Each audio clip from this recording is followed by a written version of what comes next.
asked about it. Okay. So I wouldn't think. We're live. Oh, we are? Is Jenny on? Oh my God. She's remote today, yeah, or at least for now. I'm so embarrassed. Is Jenny on, Sam? Okay. You're hiding it from the camera? Pretty smart. It's not very transparent. I'm going to say let's go ahead and get started while we're waiting for Board Member Sika to join remotely.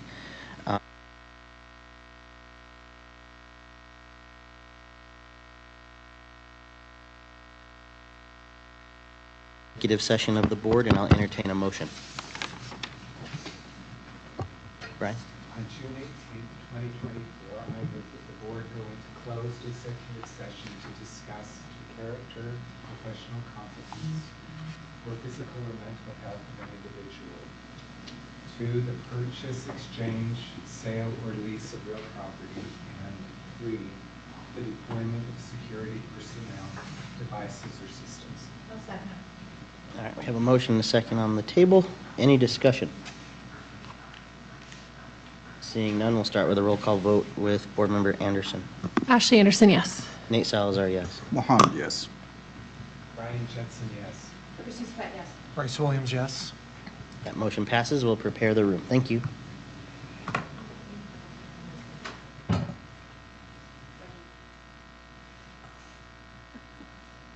Maybe too off. There's Jenny.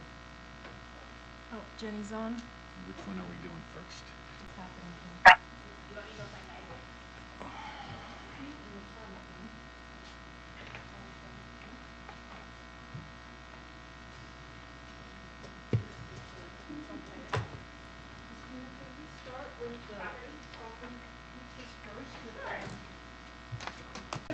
The room is empty today.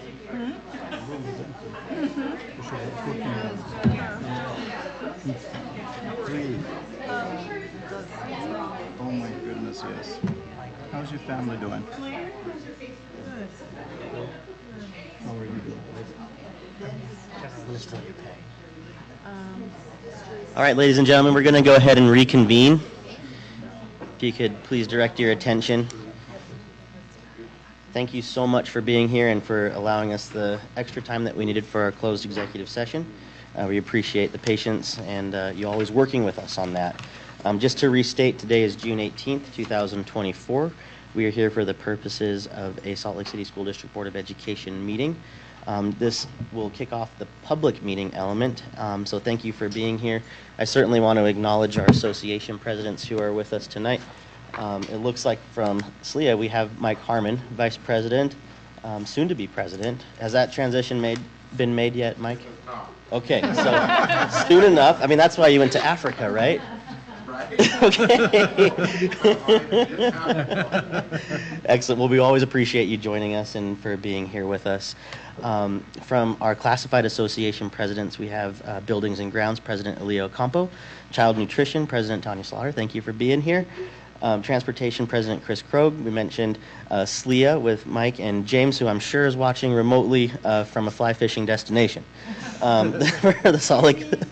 And for SLASA, we have President Brie De Leon, who's joining us remotely as well. And I also want to acknowledge that Board Member Sika is joining us remotely as well. So thank you for that. Up next, we have the Pledge of Allegiance, which is being led by the Mayor's representative to our meetings, Jennifer Newell.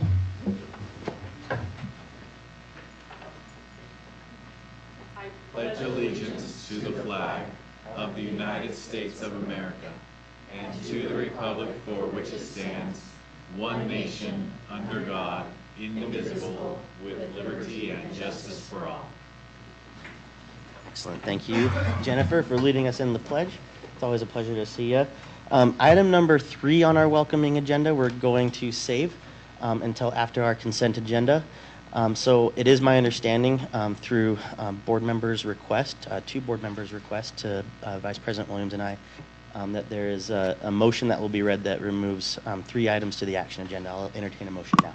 I move to place the following 3 items individually from the consent agenda on the action agenda and approve all remaining items on the consent agenda.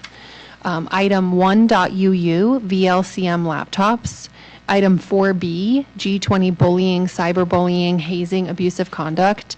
And item 4C, G24 inclusive working and learning environment. All right, we have a motion. Is there a second to the motion? Second.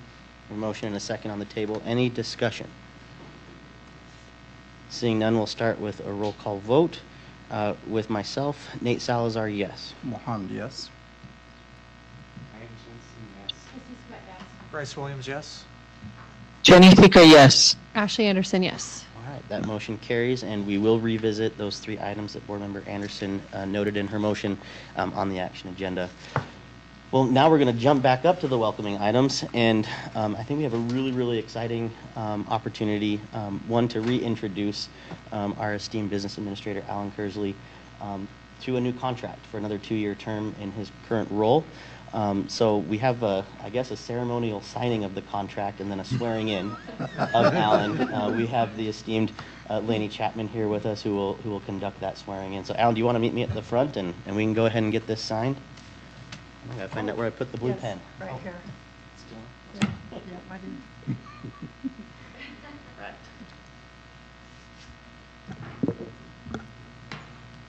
Are you sure, Alan? Don't ask him that now. Yeah, don't do it. Yeah, wait till after. Okay, sounds good, man. It's gonna be high time. Yeah. Well, Yandri's got But do we? Oh, yeah, we have to.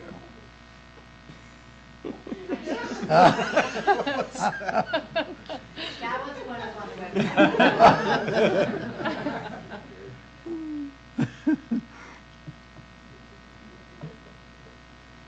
All right, that's official. Alan, congratulations. You're stuck with me.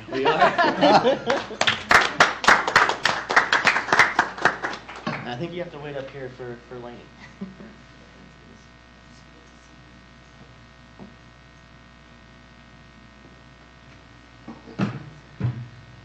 I like to stand when I do these. All right, It feels better. Now, are you ready to make it official? Official. Yeah, okay. As the county clerk, this is one of my most favorite and sacred things that I get to do. I get to go around the county and swear in lovely people like yourself who are in local government for all the right reasons. So thank you for what you do. Now, if you'll please raise your right hand and repeat after me. I do solemnly swear I do solemnly swear that my full name is, that my full name is Alan Ted Kersley. I swear to support, obey, and defend I swear to support, obey, and defend the Constitution of the United States the Constitution of the United States and the Constitution of the State of Utah, and the Constitution of the State of Utah, and discharge the duties of my office and discharge the duties of my office as Salt Lake City School Board or School District Business Administrator as Salt Lake City School District Business Administrator with fidelity. with fidelity. Congratulations.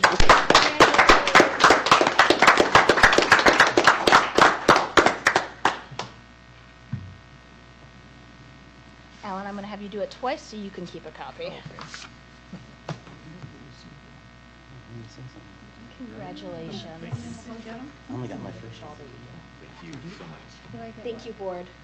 Thank you. Thank you Thank for you. coming and doing this Thank for us you. tonight. Thank you, Lainey. Remember to turn in your ballots. Already done. Primary is June 25th. Yes. Yes, I gotta go. Thank you. Thank you, Lainey. Thank you. Well, Thank you. Alan, do you have any words that you'd like to give us? Just like to thank the board for, having the trust and confidence in me to sign me up for another 2 years. And I do appreciate working with you. It's a wonderful experience. Many, many years with the Salt Lake City School District and the last several years as business administrator, and I do appreciate the confidence you've shown in me. So thank you. You're welcome, Alan. Thank you. Another round of applause for you. All right, moving into our reports agenda. The first item on there is initial bond survey report from Y2 Analytics. And I just want to say I've heard from many board members and from folks within the district who are really excited about this presentation, but are also really cognizant of the responsibility that we have as board members and elected officials to process as it relates to bonding. And I guess the easiest way to say it, the do's and don'ts that we have as a district, and especially as elected officials in getting ready for a potential bond. I know there's some processes and steps that need to take place. So I just wanted to put that out there to the board, that there are really strict rules and boundaries, guardrails, if you will, that we have getting ready to get a potential bond on the ballot in November. So I just wanted to preface the conversation with that. This is strictly data on kind of how the community feels potentially regarding our pursuant of a bond later this year. Right. So as you remember, the district contracted with Y2 Analytics to do some survey work for us to kind of get the public's opinion, or at least the current opinion on potential bond issues. So we have with us today Kyrene Gibb from Y2 Analytics, who's going to present the information they have for the board based on their initial survey work. So, Kyrene. Thank you, Alan. And I'm just going to see if this is going to advance for me or not. Maybe not. Okay. Just Sam will All have right. to advance. Okay, I'll cue you. Thank you. All right. Well, thank you all so much for having me this evening. We're excited to share the results of our likely voter survey regarding opinions about a potential bond in the Salt Lake City School District. Let's go ahead. Next slide. A quick overview of survey methodology before we get into the fun stuff. I'll try to do this quickly so no one's eyes glaze over too much. We had a total of 556 likely voters in the school district respond to our survey invitations. So you all have a copy of this presentation? Yes. The survey was fielded from May 15th to June 9th, and interviews were completed online. Invitations were sent via text message and email primarily. We have a margin of error of that 556 likely voters of about 4.2 percentage points for the sample as a whole. Anytime we're looking at subgroups of that sample, naturally smaller sample size means we'll have a larger margin of error. For the potential bond amounts that we have explored in this survey, that margin of error is about 7.5 percentage points. So something to bear in mind as we get a little bit further into the data. And all of the data have been weighted to approximate what we anticipate the likely electorate of November 24 to look like. So in regards to age, gender, voter turnout probability, so how likely someone is to participate in the election, and party registration as well. Next slide. So a few high-level key findings, and then we'll go a little bit deeper. Overall, we start out with most voters, regardless of which proposal they saw, in favor of a potential bond. So we're on fairly good footing here when it comes to funding capital expenditures in the district. Our highest level of initial support is actually for the potential $750 million proposal.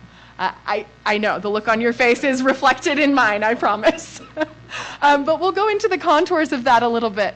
It's interesting because that is very reflective of what we heard in the focus groups as well. So the quantitative and qualitative research that we've undertaken here really confirmed one another, which is nice to see. Second, it's worth noting that a large share of voters within the Salt Lake City School District boundaries don't have much context for what's going on in the Salt Lake City School District. So as far as the district's performance, the needs of buildings and programs, all of these things, a lot of voters are expressing sort of neutral or midpoint opinions or declining to answer some of the questions about district performance, their confidence in the district in various regards. So it is important when we're thinking about a potential bond proposal that time is taken to sort of read the voters in, build that social and political capital, and we would strongly advise that the board consider doing that prior to passing any resolution, making sure that the voters feel seen and heard and informed about the goings-on in the district and what the rationale for considering a bond proposal is a key first step here, and especially given some of the contours of public opinion that we're seeing here. Third, when we provide voters in the survey with some summaries of rationale for a potential bond proposal, we see some shoring up of support and opposition, so moving from soft support or folks who indicate that they would probably vote for a bond or probably vote against a bond. We see some polarization. Those folks move into a definitely support or definitely oppose camp. But we don't persuade very many people to cross those initial lines.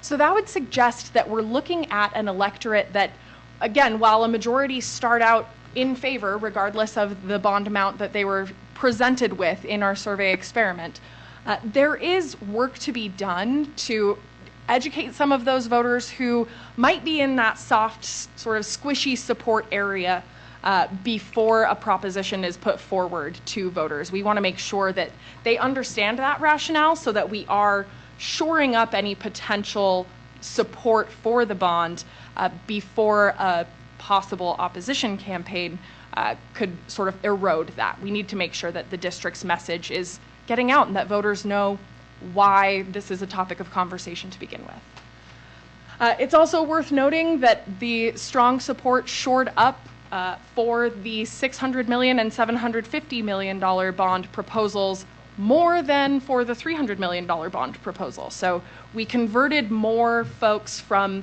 that probable support category to the definitely support category for those larger bond proposals. Board Member Sika, I think you have unmuted yourself.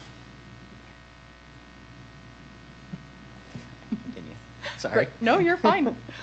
Then the fourth takeaway before we dive into the nitty-gritty details here, it's worth noting that when we're talking about bond rationale, the reasons that the district is considering putting a bond resolution on the ballot this fall, the thing that is most compelling to voters, the piece of information or consideration that is most important to them, is that the district is home to some of the oldest school buildings along the Wasatch Front, and a lot of voters in our focus groups and sort of echoed in the survey feel that the Salt Lake City School District has an opportunity or a responsibility to have a visible physical flagship of high quality public education in the state.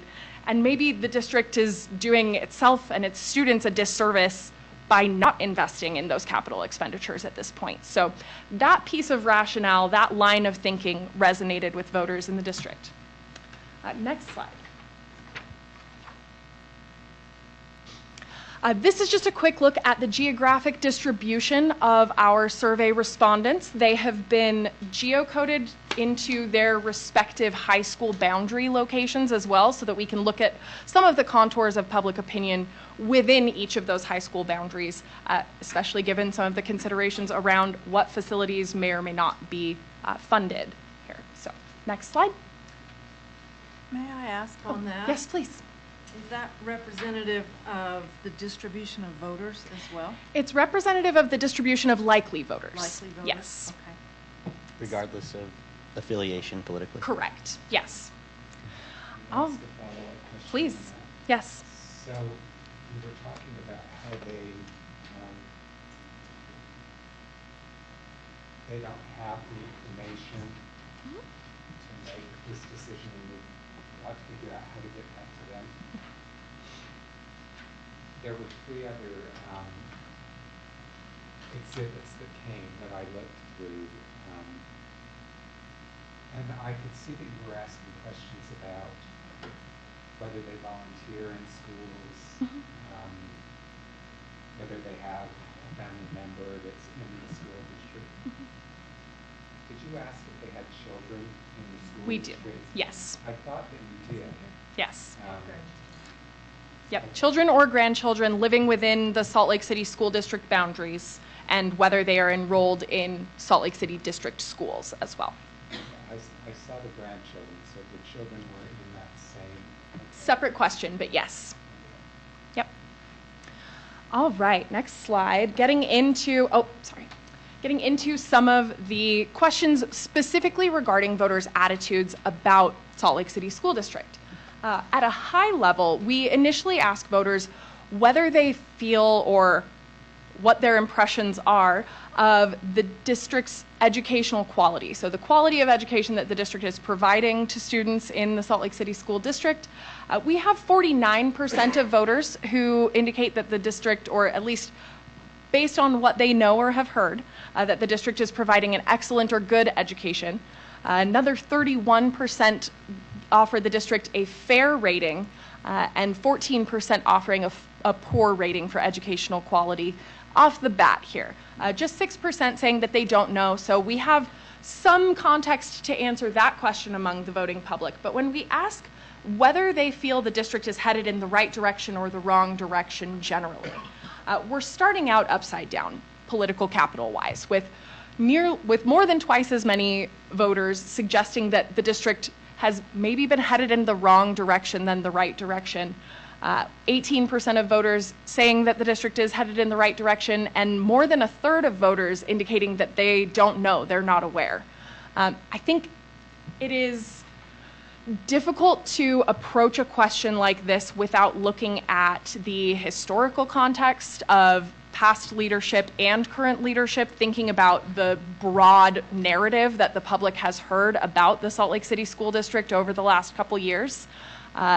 There are numerous stories that maybe didn't shine the most favorable light, and if voters don't have students in the district, if they're not getting that hands-on experience with the district's educational quality, with the leadership decisions and where the district is headed, those public narratives are what's going to shape the opinion of the school district. So this is something where, again, we would emphasize that it's important that the district communicate not just with its patrons, but with voters before presenting them with a bond resolution.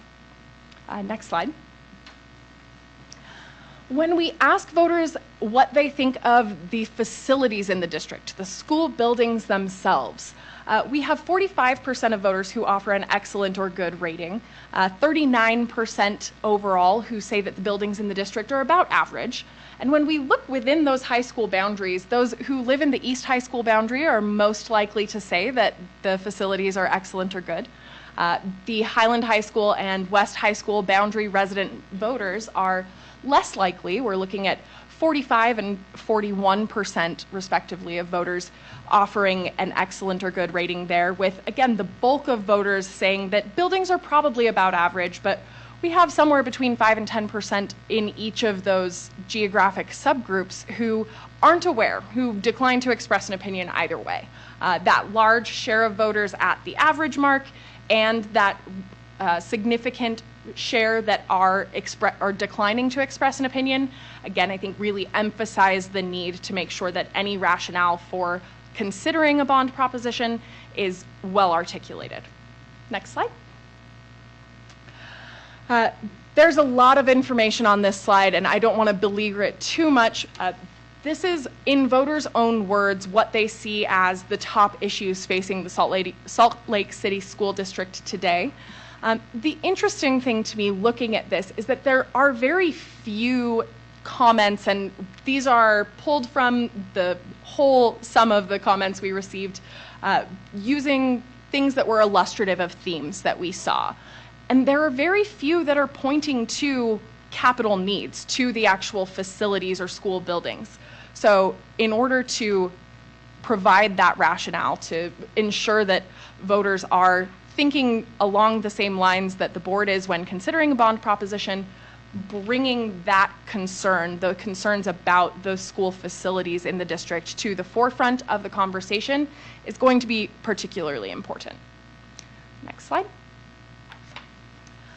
This is a quick look at voters' distribution of confidence ratings for various aspects of Salt Lake City School District services. Overall, we're, again, looking at a lot of those ratings clustered around the midpoint of the scale. So that 0 to 10 confidence rating with the main peak at about a 5 would, again, suggest that there are a lot of areas of the district's service provision that voters aren't particularly aware of, or that they are expressing middling levels of confidence about. The areas that are performing higher on average are making schools safe for children and providing high quality education. And you can see that making schools safe for children distribution is a little bit bimodal with a peak at about a 7.5, so a little bit more confidence there in the safety of Salt Lake City School District schools. And then providing high quality education, not quite a bimodal distribution, but less of a steep decline when we get towards the higher end of that scale. So these are two points for discussion that I think are especially important to focus on when we're talking about the rationale for a potential bond, ensuring that the facilities within the district are providing a safe and conducive learning environment for students, ensuring that those ratings stay high. Next slide.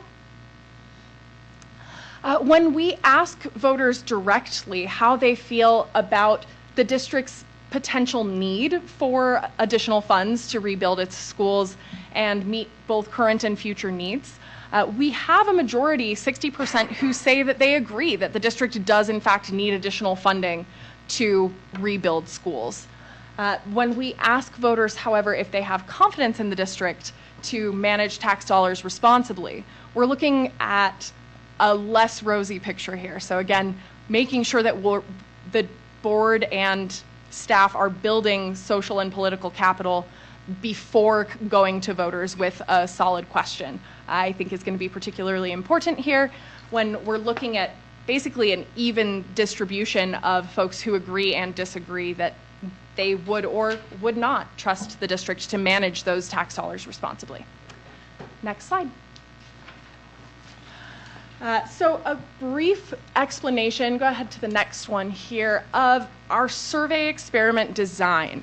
This is sort of the crux of the study. We presented voters randomly with one of three bond scenarios. So each voter who responded to the survey saw either a $300 million bond proposal, a $600 million bond proposal, or a $750 million bond proposal.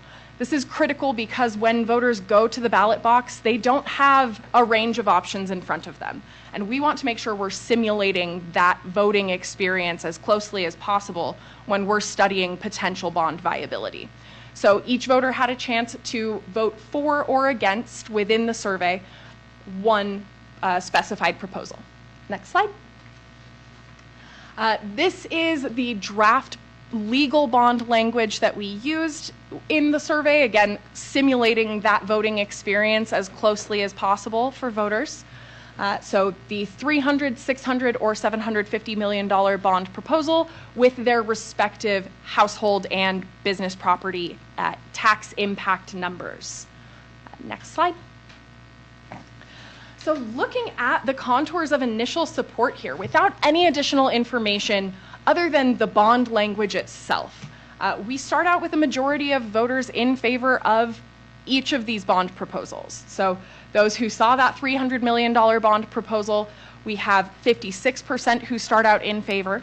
Those who saw the $600 million bond proposal, we start out with 61% for the $600 million bond proposal, and 62% initial support for the $750 million bond proposal.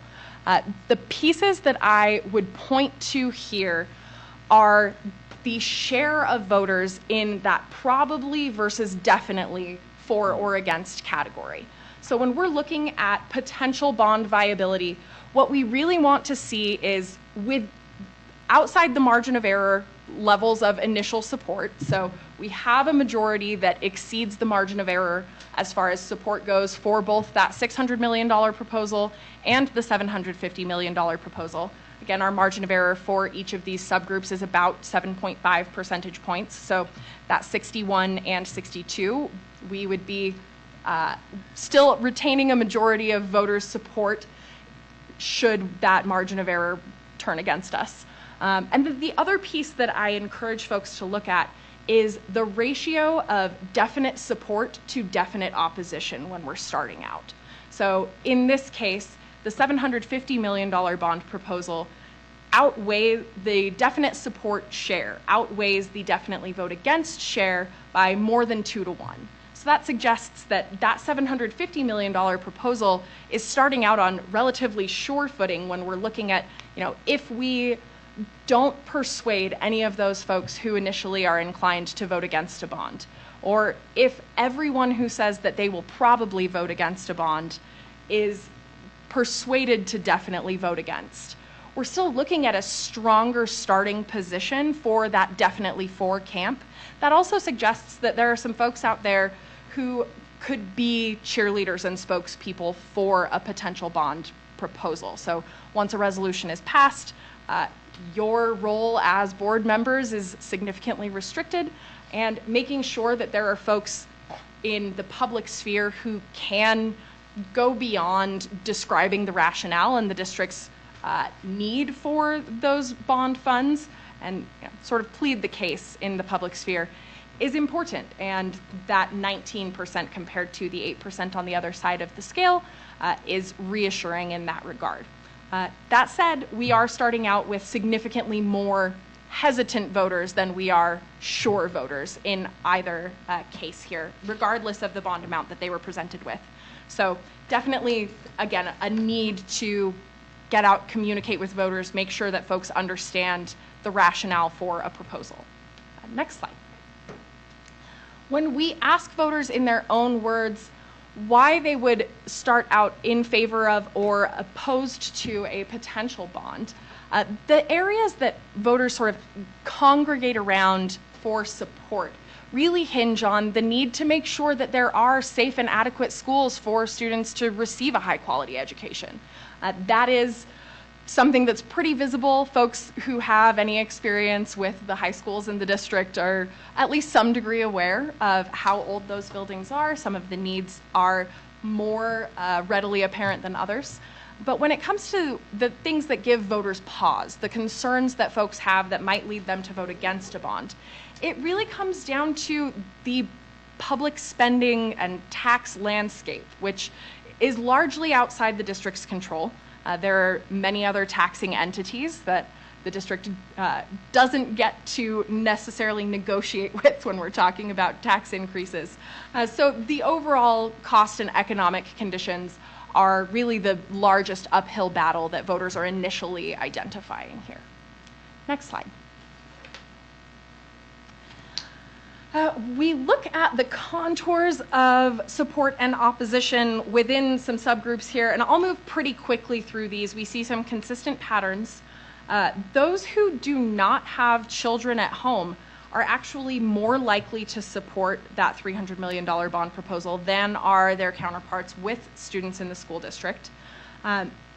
Interesting tensions there, and when we're just talking about the bond language itself, it's not readily apparent why that would be the case, but when we look at the focus group discussions that we had and the rationale that comes later in the survey, it seems that voters really sort of latch on to the idea of ensuring that we're not promoting disparity between different schools or areas of the district. So folks who have children at home in the school district schools are a little bit more plugged in, perhaps, or a little bit more concerned about that potential for increased disparity. We also start out with the highest level of definite support in the age cohort that is the oldest voters in Salt Lake City School District, which is good news in that those folks tend to be more removed from the school district, so we don't have to worry quite as much about persuading them that this is something that the district needs without them having a hands-on interaction with the district on a regular basis. But we do see, and we also see that the older voting cohorts tend to turn out at higher rates. So that, while less of a factor in a presidential general election year, is also something to keep in mind, where we see that level of strong support among our older voting cohorts. That inspires some confidence. Very little difference between men and women voters in this case. Next slide. This is the geographic breakdown of support for that $300 million bond proposal. You can see folks in the East High School boundary are slightly more likely to start out in favor of that proposal. Those in the East and West High School boundaries have the highest levels of definite support initially, but all of this is within the margin of error, not a lot of geographic differences to be had for that proposal. Next slide. For the $600 million bond proposal, again, really similar patterns. We start to see support among those folks who do have students or children at home tick up here at that $600 million bond proposal. So more on par within the margin of error compared to those who do not have children at home. And overall support levels are higher across all demographic subgroups for this proposal. Next slide. Again, looking at the geographic contours of support and opposition, no statistically significant differences, but those in the East High School boundary are more likely to say that they would probably vote for the bond than voters in those other boundary areas. The definitely vote against share in the West High School boundary is larger here. Again, not outside the margin of error when we're looking at these geographic subgroups within a single bond proposal condition. Relatively similar patterns across the board here, but potential for some initial discussion or opposition there. Next slide. Looking at that $750 million bond proposal, you can see this is the area where we see the most strong support among those 18 to 44-year-old voters. Again, small sample sizes here when we're looking at demographic subgroups within one experimental condition, but we do achieve majority support there, and 18% of those 18 to 44-year-old voters indicate that they start out strongly in favor. They would definitely support a bond. Those voters with children at home, our definite support number is almost on par with that probable support number, within the margin of error certainly. So also inspiring some confidence there in this particular proposal. In this case, female voters are significantly more likely to support the proposal than are male voters, keeping in mind that we've presented them with no rationale at this point. There's no explanation, no description of what projects would be funded beyond what is visible in that ballot language. That sort of distribution of potential support and opposition, the reservations that we see among male voters in the district for this particular proposal is not surprising to me. Next slide. And the geographic contours of support for that $750 million bond proposal. Our West High School residents or boundary residents are most likely to indicate that they would definitely support this proposal compared to the other two as well, and compared to the other residents of the other high school boundaries. Next slide. And one more. Thank you. So we asked voters that initial ballot question, presented them with the legal bond language, and then we presented a series of considerations, why they may or may not consider voting for a bond, what factors might be important to them. And then we ask the question again. So after seeing some additional information about a potential bond, whether they would then be inclined to vote for or against. And you can see our total support numbers here for this $300 million bond proposal don't change much. This is a very marginal difference. We go from 56% of voters initially in favor to 58% in favor after they've seen some of the rationale and have a little bit better understanding. We shore up that definitely vote for category ever so slightly, but we still have more voters who start out definitely opposed to this $300 million proposal than definitely in favor. So some caution to this tale. Were this the only proposal being considered, frankly, we would advise that the district not go forward with a bond proposal this year. Next slide. This is a look at how voters moved, so where they started out as far as a bond proposal goes, and just seeing that ballot language, and where they shifted their opinions to, if at all, after seeing some of the rationale for a bond proposal. You can see some of those probably for voters moving to the definitely vote for category. And we have some of those who start out probably against a potential bond moving into that probably for category, but we're not persuading very many voters here. So relatively static overall landscape, but again, shoring up some of that strong support ever so slightly for that $300 million bond proposal, not getting to a level where we're exceeding 60% total support for that proposal. Again, this wouldn't be something that we would recommend that the district pursue. Next slide. For that $600 million bond proposal, we start out with 61% of voters who saw that condition in favor of a bond total. We increase, again, just marginally to that 63% in favor, but we do substantially increase our strong support category. So we go from that 13% who say that they would definitely vote for a bond to 22% of voters who suggest that they would definitely vote for this $600 million proposal were it on the ballot. That said, the strong opposition and the strong support categories are head-to-head here. Those are even distributions. That would still give us a little bit of pause, but knowing that we're starting out with 63% of voters in favor means that while it might not be a slam dunk in the ballot box, we're confident that this would be appealing for voters. This is something that could be viable. Next slide. Looking at ballot movement here, again, you can see a nice chunk of our initial probably for voters move into that definitely for category. We gain 9 percentage points on that strong support ballot. We also persuade a few people, again, from that probably against initial reaction to a probably for response. And a small number of voters, but any win is a win that we want to highlight here. A small number of voters moving from that definitely against category into the probably for category. So a little bit of persuasion potential here for that $600 million proposal. Next slide. Looking at the $750 million proposal, we start out with 62% of voters saying that they would vote in favor. We increase that again just slightly to 64% who suggest that they would support this proposal.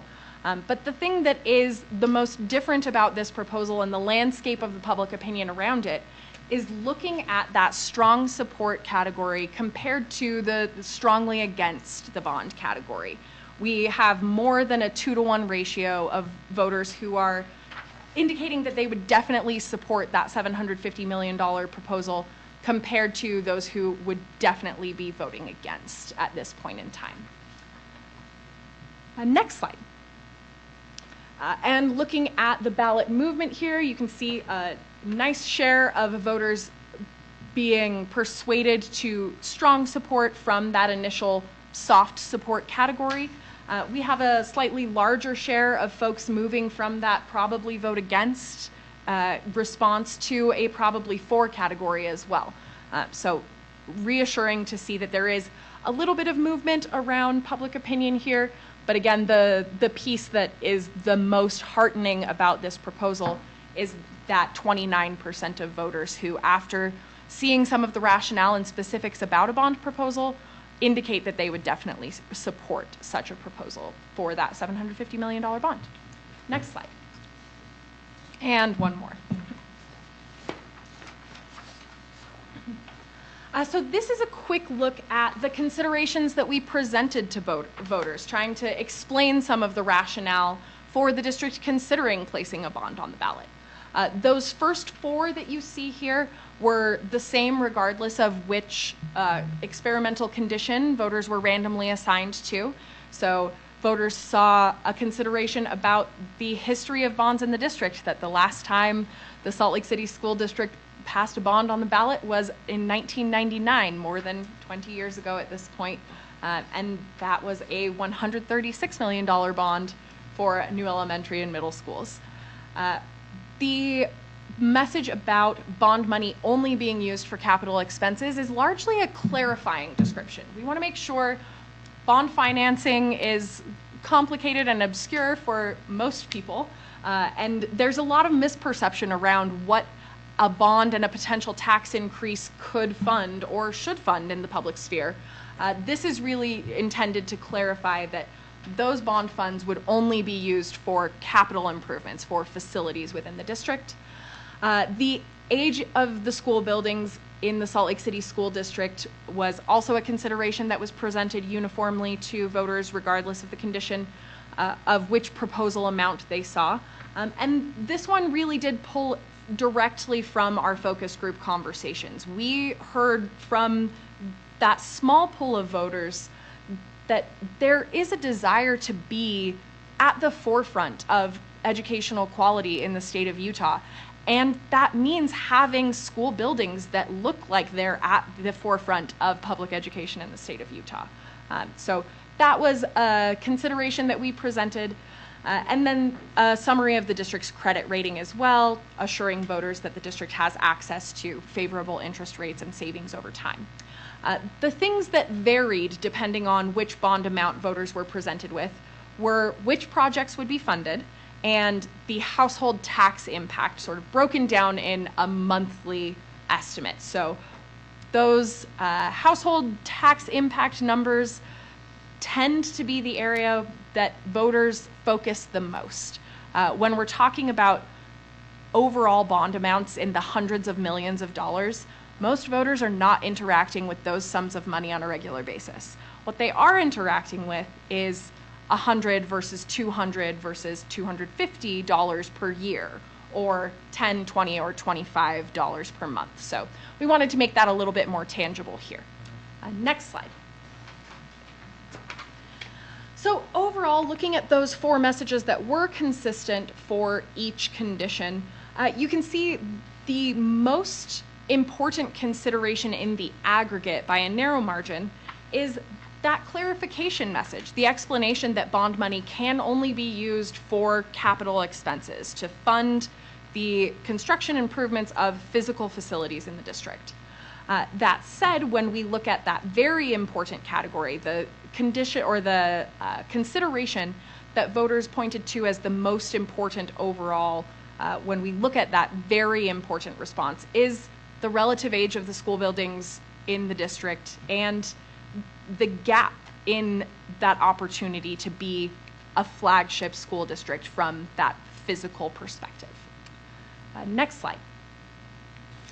Looking at how each of the projects associated with those bond amounts affects voters' considerations, you can see that the $300 million bond proposal, which would fund the reconstruction of one high school in the district, is considered very or somewhat important by more than 3 out of 4 voters. So certainly important. We're looking at a description that is helpful to voters making their decisions.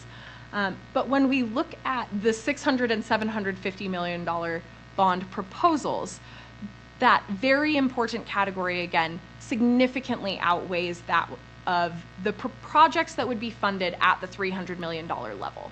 So this, I want to just tie back to some of those concerns that voters expressed directly as current issues in the district or things that they are focused on, whether that's confidence in the district or concerns about the physical safety of buildings or making schools safe for children. And then some of the concerns that were expressed about levels of disparity in the district and ensuring that we're not promoting disparity as the district moves forward, knowing that both of those bond proposals would fund the reconstruction of both West and Highland High School goes a long way with voters in this case. Next slide. And when we look at the explanation of the overall tax increase with each of these bond proposals, that $10 a month on average was considered to be very important by just shy of half of voters, 47% who saw that $300 million bond proposal. 44% of voters who saw the $600 million bond proposal said that that roughly $20 per month household impact was a very important consideration to them. And 35% who saw the $750 million bond proposal, which equates to about a $25 per month household impact, said that that was a very important consideration. But total importance across the board here, when we look at that very and somewhat response in the aggregate, really consistent across bond amounts. So keeping in mind that that household impact number really does make an impact on voters' decisions. Next slide. So the bread and butter here, based on what we are seeing in the current public opinion landscape, again, we would not advise that the district pursue a $300 million bond proposal. That roughly 56%, sort of what we would consider a bare majority in this case, especially given that margin of error, doesn't inspire a great deal of confidence. And the parity between that definitely vote for and definitely vote against response gives me some pause as well. Our initial baseline of support for both the $600 and $750 million bond proposals inspires more confidence. We are above that margin of error threshold to have a majority of voters starting out in support, but we do see more enthusiastic support outweighing the enthusiastic opposition for that $750 million bond proposal. Next slide. It's also worth noting, again, that when we're thinking about the concerns that voters expressed in their own words about the issues currently facing the district, that $300 million bond proposal that would fund the reconstruction of just one high school doesn't really address those concerns about equity or disparity in the district. Whereas the reconstruction of both high schools and with that $750 million bond proposal, the addition of an athletic field house at East High and energy and sustainability projects throughout the district or in various facilities is something that is a little bit more appealing and maybe addresses those concerns more directly. Next slide. We've talked about this at length at this point, but again, that strong support level outweighing the strong opposition level is particularly important. And when we look at the West High School boundary voters in particular, 24% indicate that they would start out definitely in favor of that proposal, compared to just 2% who indicate that they would start out definitely voting against. So again, thinking about the need for equity and avoiding perpetuating disparity in the district, that seems to really resonate here with voters in the West High School boundary, considering that $750 million bond proposal. Next slide. The last thing here is that that $750 million bond proposal does seem to have the most ballot movement overall. So we shore up that strong support more for that $750 million bond proposal just by providing information about what projects would be funded, about the household impact, and the district's rationale for considering a bond. That shoring up of support inspires some confidence here. Ultimately, if the board were to consider pursuing one of these options more seriously, at this point, the $750 million bond proposal appears to be the most viable from a public opinion data standpoint. With the caveat that, once again, there is a large share of voters who are in those soft support categories. We're looking at an electorate that needs to be informed. They need to be presented with that rationale and sort of read into the current needs and state of the district's capital expenses or facilities. So, next slide. I believe that is the end. Yes. Okay. Any questions? We have a few slides at the end that are basically a summary of the demographic composition of our likely voter sample, but no substantive discussion there unless there are particular questions. So. Any particular questions for YT? I only have one question, which might be for Alan. So you obviously explained the process you went through here really clearly, and it's very informative. And one thing I hear from my constituents is when will we hear a survey from the district about bonding? So my question for you and or our business administrator is, what would be the next steps in terms of working with Y2? Would there be more broad surveying that's conducted after we've reviewed these results? I mean, we'll chat with Y2, but as far as surveying goes, I think we're nearing the end of surveying. We've seen that there is, at least from our sample size, which is indicative of the electorate, support to move forward. So I think it's just then informing the public we are moving forward with a bond election in November. Here's the dollar amount we're going to go for. Here's the projects we're going to fund with it, and start the informing process. And I would recommend that as we're considering moving forward and going through that information process, that it does need to be a two-way flow of information. We want to make sure that before the board passes a resolution, officially decides to put a bond on the ballot or not, that you've all had a chance to talk in specifics with your constituents about the rationale for a bond and the numbers that are being considered, what that would look like. Because to put the cart before the horse in terms of the public opinion space would be a mistake. So making sure that that dialogue is open, conducting something of a listening tour in community councils, working with teachers and other advocates for the school district who are integrated into the communities is going to be a really important piece of gathering and disseminating information about a bond proposal that is being considered. Can I ask a follow-up question? So when you talk about what that would look like in getting the two-way flow of information, is that something where we continue to work with Y2 to communicate with the board about the best way to gather that information from our communities, or is that up to us as individual board members? I think Y2 is our partner to the end. We are happy to advise in regards to the sort of talking points, the way to discuss the public opinion data results. That's sort of our bread and butter. We are not public relations experts, we're not communications experts, but we're happy to advise in terms of the content of the conversations that we would recommend that you have as you're having those meetings and conversations with your constituents. Yeah, so I think now that we've gone through the feasibility study, and I think we've said it's feasible. So now I think we go full bore on communication between now and the resolution. What months would resolution, would we want that? I believe resolutions are due in August.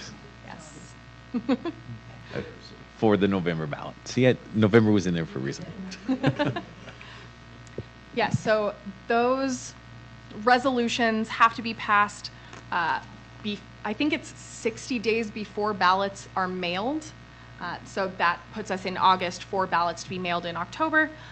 We would recommend that the board spend as much time between now and that August board meeting that is most proximate to that resolution deadline, gathering and distributing information, because again, once that resolution is passed, there are significant legal restrictions in terms of how you can interact or advocate for or not advocate for a potential bond. So, important thing to consider before any resolution goes forward. Early August, late August? I believe it's mid-August is sort of the drop dead deadline, because it is that 60 days before ballots are mailed, and I believe ballots are usually mailed mid-October.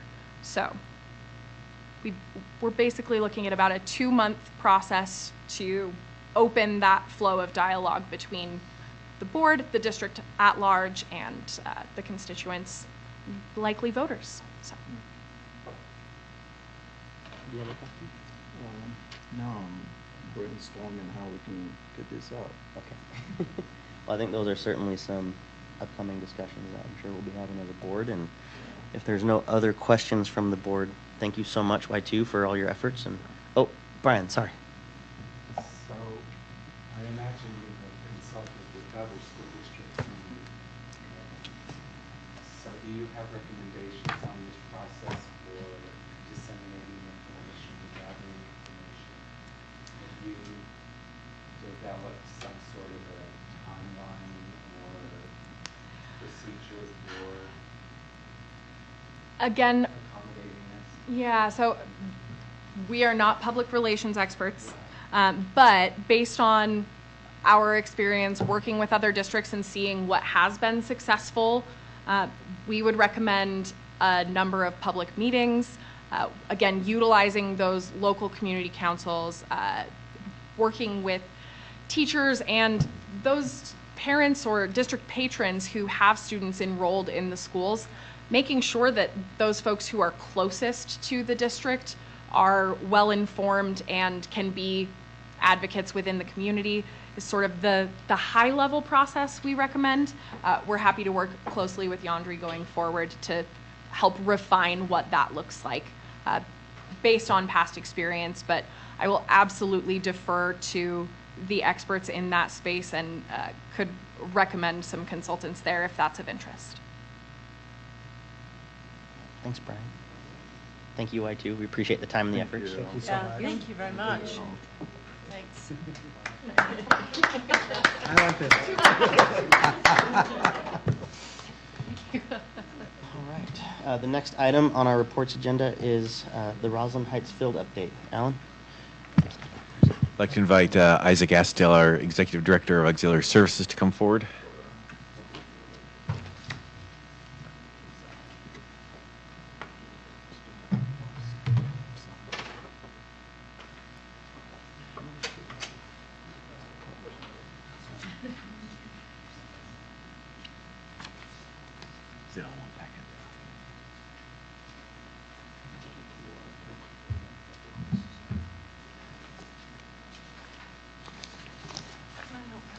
Thank you.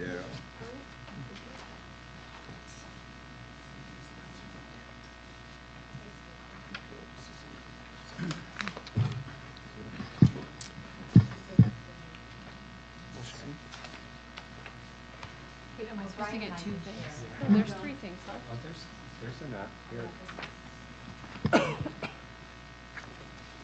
Printed out 13, so there should be plenty.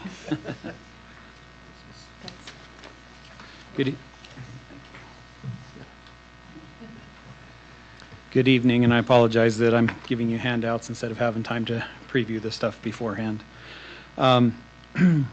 Several months ago when we met and talked about opportunities that we could do at Rosland Heights, we gave you a preliminary estimate of what we thought it would cost to do that. We received bids back last week that were less than desirable.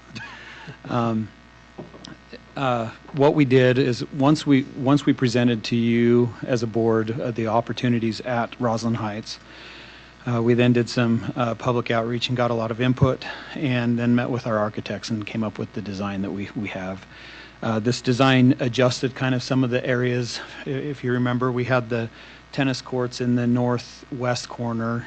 They're recommending them be on the east side because of the layout of the property and some other challenges. And flipped it, and well, we flipped it one way and then the other way. Yeah. Throughout this, as we've been going along, as we were doing demo at the same time of the old school, I've provided you guys a breakdown of some of the things that we had not foreseen in the project, including existing infrastructure underground, the change in the tennis court layouts, additional structure due to grade changes, property protection measures. We found that there's several properties that have put in their own gates, so they have access anytime they want to our property. Things like that we would have to adjust. The bigger ones, though, is we have a storm drain that drains from the neighborhood of the east of this property that has drained open ground onto our property for years. We've been working with public utilities to remedy that, but unfortunately it's something that is an existing challenge that we're looking at a rather large investment in putting that in the ground so we don't continue to have open flow through our property from their storm drains. And then some regulatory requirements of adding a fire hydrant. All of these things that I've listed, that they total about $780,000 of things that we've found or uncovered throughout this procedure. And then the bids that we received, our low bid for the base, we put a bid out and gave them 5 bid alternates. And those were basically 4 bid alternates, but we received a request to consider a different product. So there's two of the bid alternates are the same thing. One is for aluminum seating, and the other is galvanized steel, which is what we normally do for our bleachers. That's the word that I'm missing. So we received 5 bid alternates. The low bid for the base bid is $8.1 million for the work of the property, and that's significantly higher than what we estimated. It's not as hard, it's not as far different when you look at the other things that I just provided to you, but there is a large gap there, and I apologize for any miscalculations on our part on that. But we're at a point where we've received the bids. Base bid was 8.1, and with the bid alternates, the low bid is $9.1 million. That does not include the turf that we had already removed from the bid, because we replaced the other fields around the district. We have a state contract that by us doing it ourselves, we save about 20%. So we basically give them the spec of how they have to prep it, and then we contract with that company to come in and do the turf themselves afterwards. But it saves us about 20% on, that's a $650,000 portion of that. So the bid, I apologize, the bid alternates, the first one is for the playground. We know that is something that's very important to the community, but we did put it as a bid alternate knowing that prices were going to be pretty tight here. The low bid of that, I believe, is $125,000.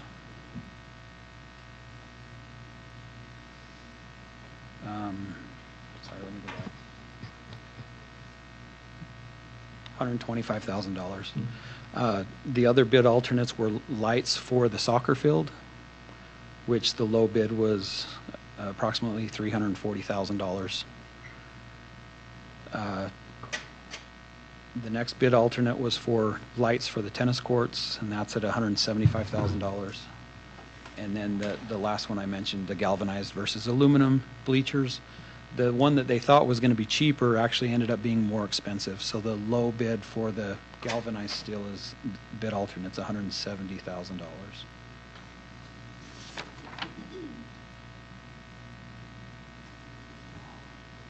So that takes us to $8,895,000 plus contingency is the other percentage that's missing out of that. Just to kind of put it into perspective, the other base bids were 9.1 and nearly $13 million. 13. And then with the bid alternates, the range was between $9 and $14 million.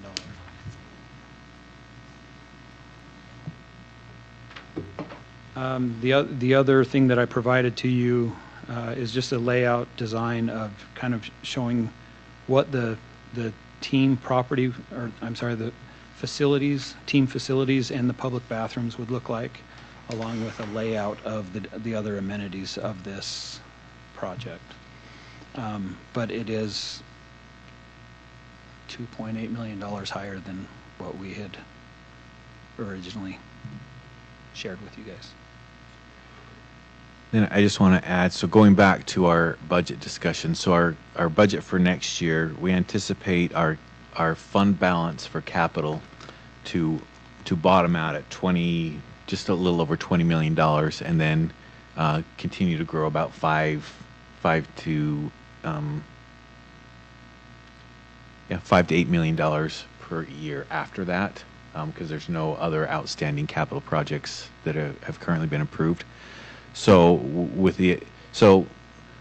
kind of have some decisions to make. We can start figuring out how to maybe pare some of the project back, or continue with, and I think some of the stuff that we're looking at paring back is stuff that would really make the site a very, something that the community really wants, they can use. It'll be well used.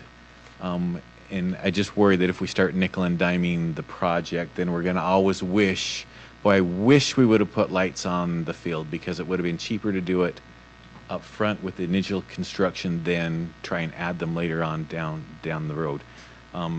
So we do have the resources to absorb the additional costs, but because it is such a significant additional cost from our first estimates, we just wanted to update the board and kind of maybe get some feedback on, do we stick with the plan, or do we start figuring out stuff to pull out? Again, I want you to just know the resources are there. Nothing else would have to, district-wide be pared back, because we'd be using our fund balance to cover the cost of this project. So just laying that out there for discussion purposes. One question. Ashley? I would defer to, board members whose constituents are sharing feedback with them, like Christy, for instance. But my only question is that when we originally talked about one of the reasons why athletic field would be a use, it was that it would be a more flexible use if in a future scenario where we were potentially rebuilding Highland, we would need flexible use of space. Is there anything that we would ever have to walk back? Do you know what I'm saying? Like, is it still a necessity that the space be flexible on some level, or is this a more permanent use of the space? Does that make sense? Yeah, I mean, largely flexible for two things. If we go through and we rebuild Highland, the current plan of rebuilding Highland would eliminate. They wouldn't have these athletic facilities during the rebuild, so this would give them an option to play there. Long term, as opposed to building a new building on it, or selling the property and then it's gone. This does, if 20, 30 years down the road there's a need to do something else. Yes, we've invested $9 million in fields, but that's different than investing in a $50 million building that we wish we hadn't put on that site.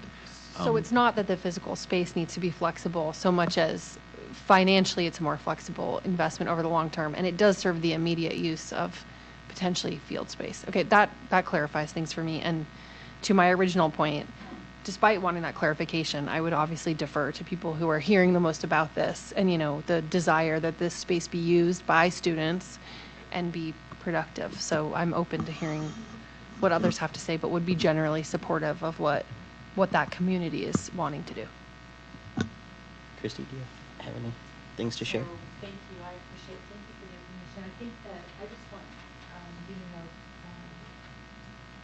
Isaac, that this is the first time that you presented this plan with this plan, but for some reason it's been floated out into the community. Someone actually sent this to me, and I didn't know that there was a new plan. So I don't know who has it or where it came from, but somehow it got on the community. And I think most of it's been favorable. I think there were some questions about, the reason for the tennis courts, but I didn't have any answers, for the time. That's just an FYI. Yeah. To know that. For me, I think that, Alan, you said it best. I think that I don't want to nickel and dime. I think that, Highland is looking at, if the bond process, 6 years, of a rebuild, and that this field would definitely be utilized by the school as, a place for them to play tennis, and also flexible in the fields, and then also for the community. I think that the community has been very positive about the plan that has been put forward by the district. So I would say yes, although the bids have come in higher, we didn't know it would be that much higher, but there was that possibility. But I think we should continue to move forward. I think the future shows us that by doing that, it will be favorable for the school and also for the community. So I think that I would be definitely in favor of continuing to move forward, and I think the community would feel that they would be in favor of us continuing to move forward, knowing that there's this additional cost, and obviously making sure that they took care of that property too. I mean, you have quite the gardens around the outside of that field. there's no doubt I would hear from him, quite often. And I think that I appreciate how thoughtful you've been about this, Isaac and Alan, and looking at all of the different things that, there were several things on your list I didn't know anything about. I didn't know that there was a drainage problem. I didn't know that it came down the action. So there's always going to be an unforeseen. So thank you for being as articulate as you have been, but I would still be in favor of moving forward with the property being developed the way that you proposed. Brian? The lighting seems beneficial to me. One question that I have, because you have those guardians around it, are they agreeable to lights being on? They are, in fact, Okay. that was something that Alan and Isaac both talked to me about in the beginning, and also with over at Highland too, that was something that they went around the perimeter and talked to, the families. I think that, Alan said in our last meeting that they're going to have a time limit, that they're not gonna be on all night. Is it 10? I think it's 10. The city ordinance is 10 p.m. Yeah, 10 p.m. So that it wouldn't be on any later than that. The benefit is that our tennis courts overhead don't have lights. And so that definitely, has been a plus to us, to know that we're looking at stuff. Well, that was my concern. I mean, I think that lights are really valuable, but I also know that there were real interest in those homes around it, and that they were agreeable or amenable to that.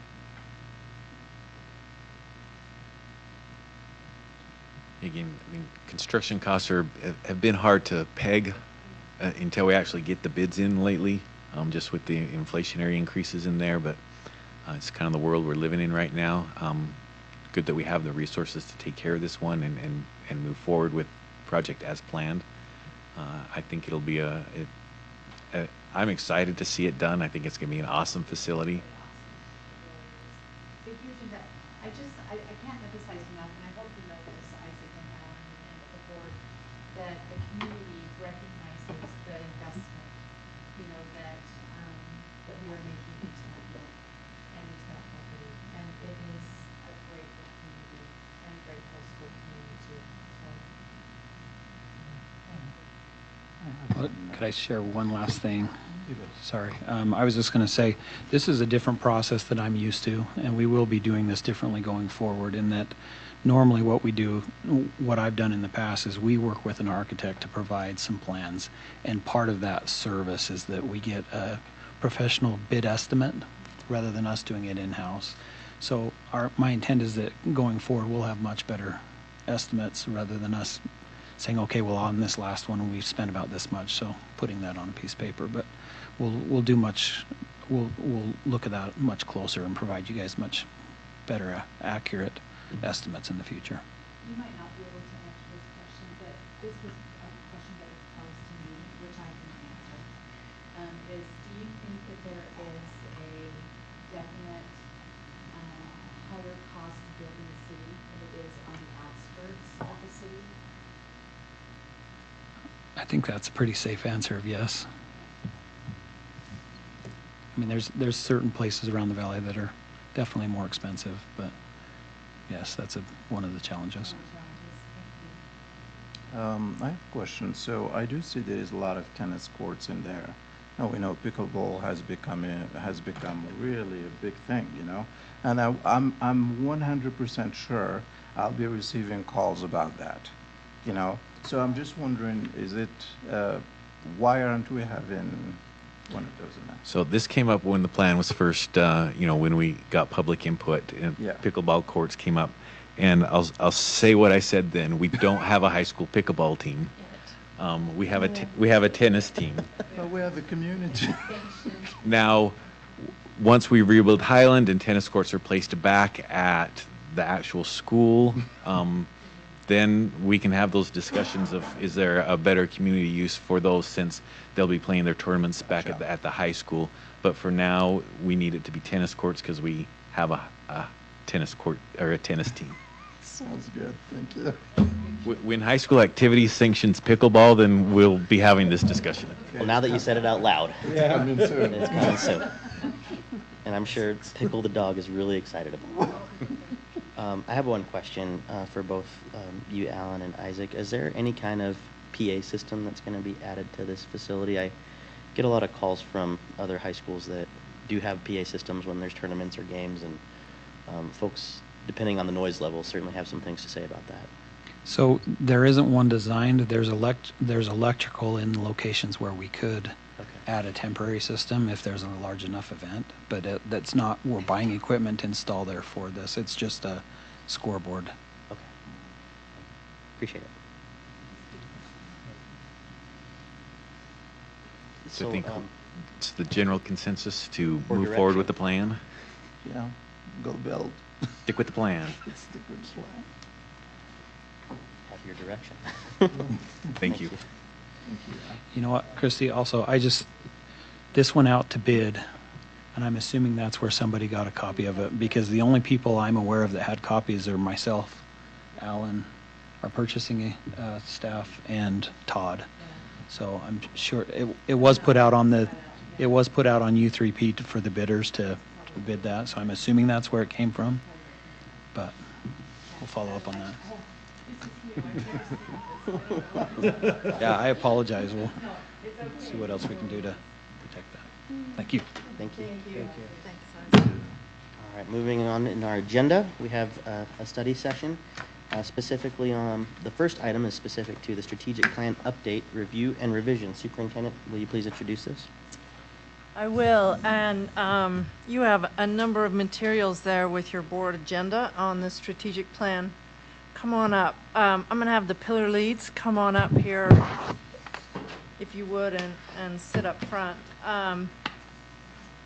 So the strategic plan, when it was created, was a working document, and we're showing here that it's still a working document in that we spent a lot of time in this last year attending to issues of school closure rather than driving forward on a lot of these strategic plans and initiatives. So some of them have changed the dates of when we're going to implement. Some of the goals have been clarified a little bit more. Some of the metrics clarified a little bit more to refine and sharpen what we're up to.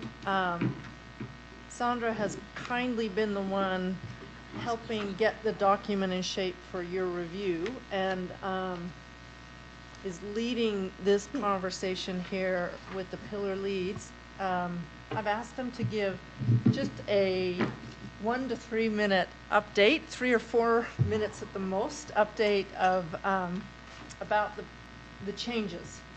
Little things to just get you up to date on all the changes made to the strategic plan. And then we have a stand up and move activity for a moment to get some of your feedback and further the conversation. So Dr. Buendia, I'll turn it to you. Hello, everyone. Hello. Okay. I think I can confidently say that it's my pillar that had the most changes. So I apologize, but it's for the better. So the majority of the changes are going to be date changes and more specificity in terms of our metrics that we've identified to help measure our goals, the elimination of some action steps that may have been redundant, or we can gather the information through other settings. So I'll briefly go through that. So goal 1, objective 1, action step in terms of the implementation of the educational opportunity audits, and we changed the title to be in compliance with the new legislation related to the term equity. We were developing a dashboard, and so in order for us to be able to provide the training, the dashboard had to be completed to house all of the data that, it's just a one-stop shop. So we have changed the date from implementing this year to making sure we implement it no later than the 25-26 year. So we'll be introducing the dashboard and doing the training. So you'll see that. The master action step related to designing the master schedule to increase a balance between core classes and elective classes. Just again, part of that SEL approach to make sure that students aren't feeling significant amounts of stress. I forgot to add middle school, so I added middle school. That's a significant change there. Encouraging parents and students to be involved in co-designing their individual learning plan or career and college readiness plan. We just made it more robust and aligned it with the pathway indicators. A lot of the metrics we've aligned to the pathway indicators because that makes sense, and we have the data to support it. Objective 2, educator capacity to select culturally affirming resources. We removed it because that's an ongoing expectation and step that we are embedding with other initiatives like SEL, welcoming learning environments, PBIS, school culture and climate. So it seemed unnecessary. Again, differentiated MTSS for professional learning opportunities. Again, we're already doing that, where we're trying to bridge and having, instead of it viewed as islands in and of themselves, but this bridging between all of our initiatives. We're really trying hard to do that. District-wide implementation of PBIS, revise the outcome and metric to make it more robust in its accountability.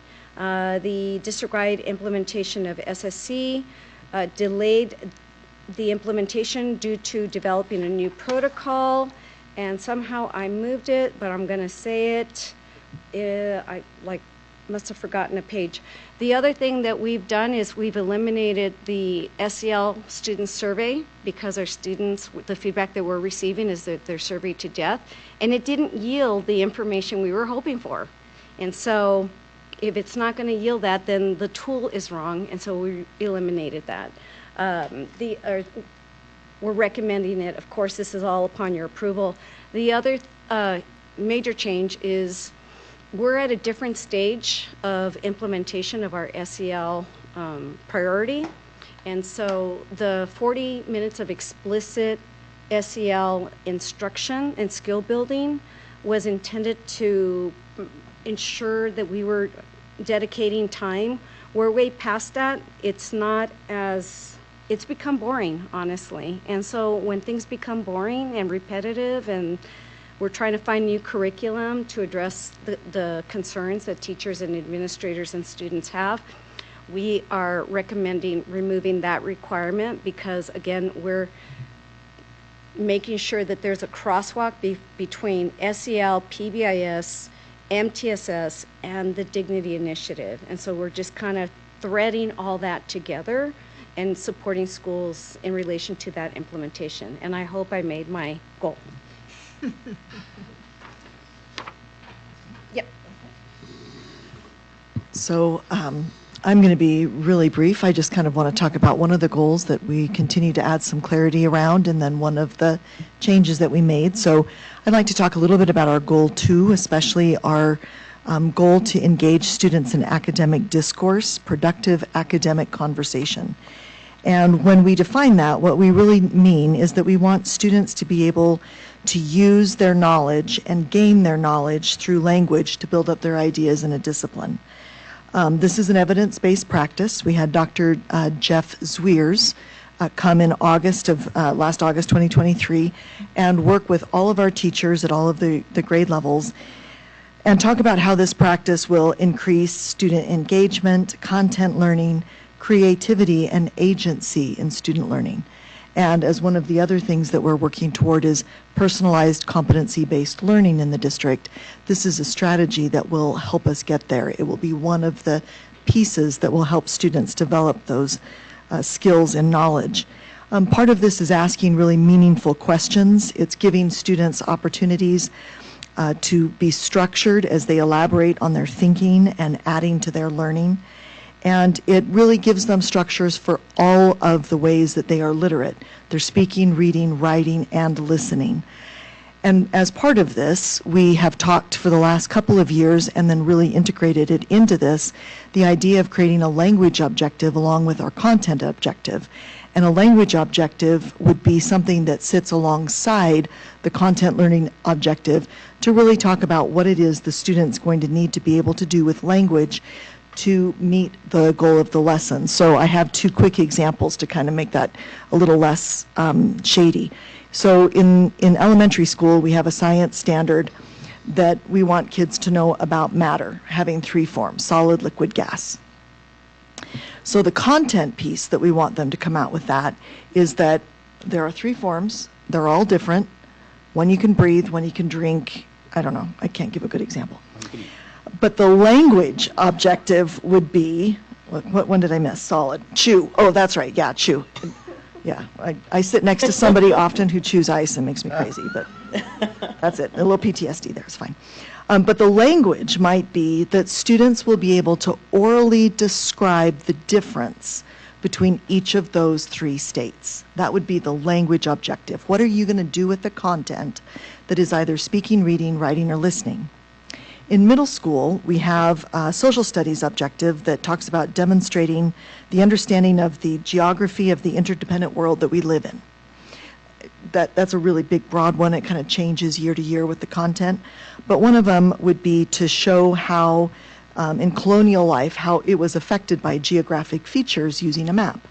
That'd be the content, right? This is how you understand the social studies. The language objective would be to be able to summarize in writing how the geography impacted colonial life, and maybe to use transitional phrases like "as a result of." So having a language objective helps clarify what that looks like. So one of the things that we clarified in this plan, and we had it in one of the iterations, this was one of the things that we went through so many discussions with so many different people that I think we lost in one of our iterations the idea that in our performance-based classes like music and PE and things like that, art, we want our students to be doing that for the majority of the class. So we've added a little clarification there. We have also been working on our classroom walkthrough tool that includes a counter for if you're in a class for 20 minutes, how many minutes of that time, or 30 minutes, or however many minutes, how much of that time were you spent in academic discourse? And we're using that through the kick-up system that we have that enables us to collect that data and heat map it throughout the district. The big change that we made was in our goal around academic proficiency. And we had many discussions about 80% as our target for that.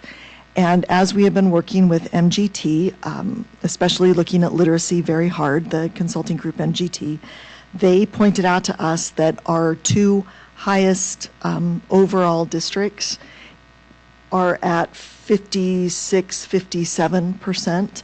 So 65% would put us way out in front and be more reasonable for 5 years. So after many discussions, we're bringing that change to you as a more realistic goal to look for in 5 years. That's us. We're slightly out of order. Good afternoon, everyone. I'm Pillar 4, and the only major change you'll find in Pillar 4 will be found on pages 49 and page 50.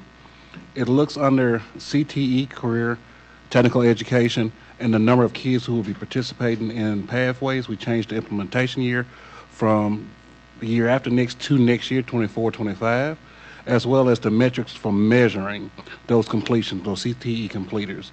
And we're going to use the same tool that USBE uses in our accountability model, which is the assessment at the end of the year. So you'll find those two major changes for the fourth pillar, and that's the only two changes that we have. Concise and brief. Let's see if I can top that. I've only got a couple changes to highlight from my section. You'll notice in Goal 1, Family Partnership partnerships and engagement in education, that there was a change in that first action step. So originally this spoke about the dual capacity framework, which is a theoretical concept. What the district has done is implemented our own family school partnership model, which will operationalize that dual capacity framework. Additionally, the implementation year was changed to reflect the creation of that in-house internal model to meet the needs of our families. In goal, let's see if I can get these in order, goal 2, community partnerships, you'll notice some changes on the column with implementation year, that those dates have changed to reflect ongoing work. So rather than limiting them to the scope of 1 year, these are things that will continue, and you'll see that reflected in those date changes. Additionally, there were some metrics that were added so that we can better measure what we're working on. And in the comments, you'll see just a list of some accomplishments from this current last school year. Under goal 3, the first action step about a comprehensive survey remains under development. However, we were able to include some questions in this surveying that was done by Y2 that are helpful to inform our communications work. While the audience that was surveyed was limited to just likely voters in the city, it doesn't represent the entirety of our stakeholders and our community members here.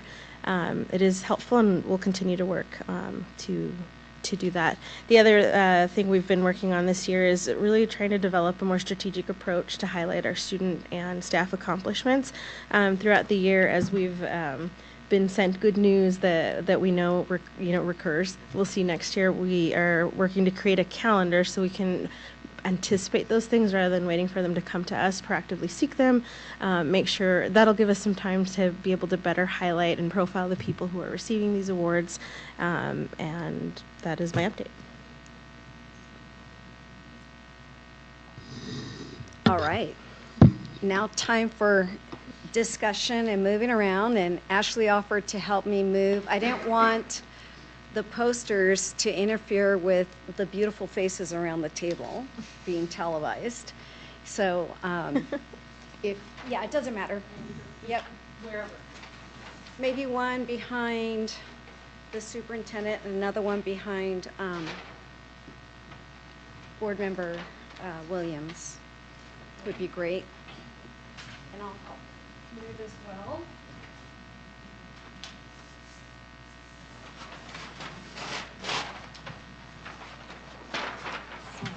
That's okay. And they're not in any kind of order, but I am going to provide you guys with some guidance.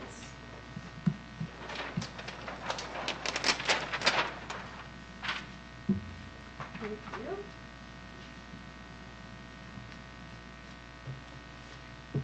Okay, I borrowed this from Dr. Robert Guido and Dr. Allie Martin, and I loved it so much that I thought I'd use it with you. So the activity is called Rose, Thorn, Bud, and there's a question.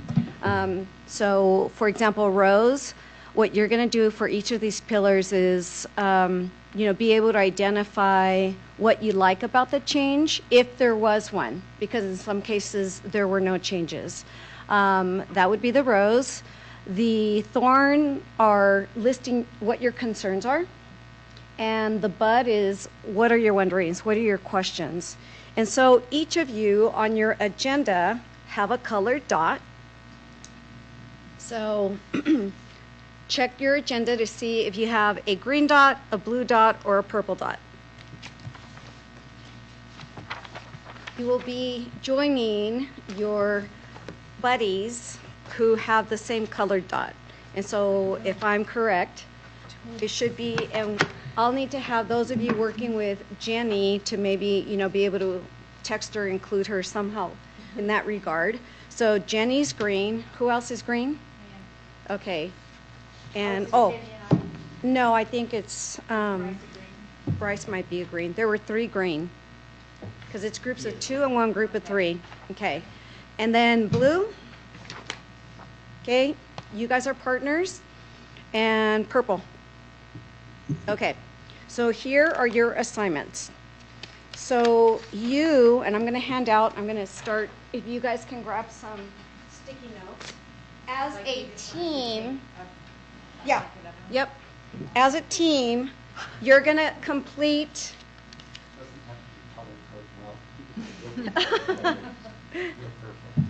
You can grab a bunch of different colors. Okay, as a team.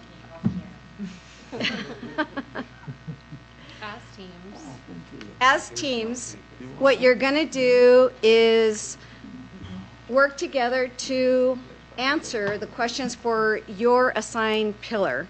So, green group, you are going to have the equity pillar, and because we're one group short, the where are you? The sustainability pillar. So everyone's going to have the sustainability pillar. Blue group, you're going to have academic achievement pillar, as well as the sustainability pillar and learning environments. Purple group, you are going to have the community relations and communication pillar, as well as the purple group, the sustainability, pardon me. For the sake of time and making sure that we're respectful of your time, you're going to have 5 minutes to complete the task. Once you're done, get those up on your respective pillars, and I will know once you're standing by your first given pillar, either equity, academic achievement, or communications, that you're ready to rotate, and I'll give you instructions then. We, as pillar leads, as well as the superintendent and Alan, will be available if you need to ask us any questions in the interim, but otherwise, we will be cheering you on. Ready? No. You're just going to get together with your team. Now you're gonna have to go through that with Bryce, because my teammate was gone. And the other one's remote. Do you want me to go over it? Want me to come over there? Okay. Bryce and I Okay. can walk over. So it is 7:33 now. I will let you know when it is 7:38.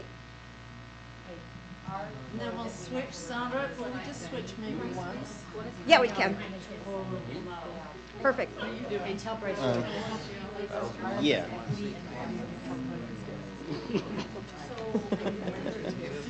Thanks.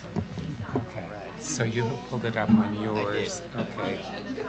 Because when I looked at that, I didn't see any red line Oh, you things. know, that's because there's a separate attachment for that. Yeah, I know. And it's But still when I listed. looked at the one, yeah, there's a red lined one and then there's the regular. And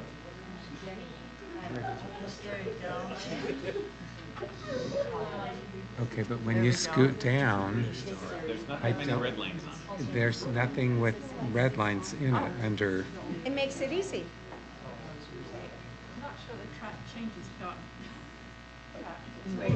Some of them, somebody clicked accept and it changed the color.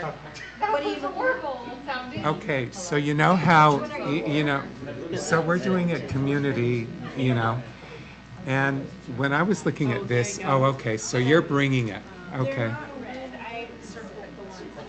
Okay, you've circled it because on. Oh, I see. Yeah, so that's what happens when you have it going around. That's why I don't accept anything. Okay, yeah, because I was going, I don't see any red, I saw redlined under equity. Okay.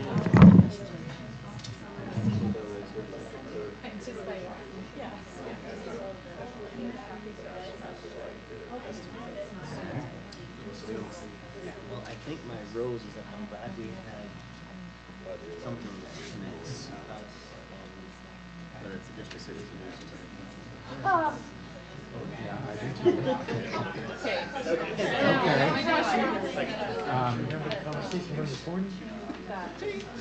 Going on and on and on. So they've created. 90 seconds below.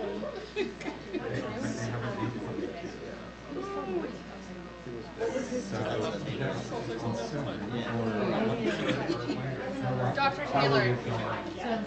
Dr. Taylor. Yes, ma'am. What was your, ma'am, I feel like about 100 days. What was this exhibit change?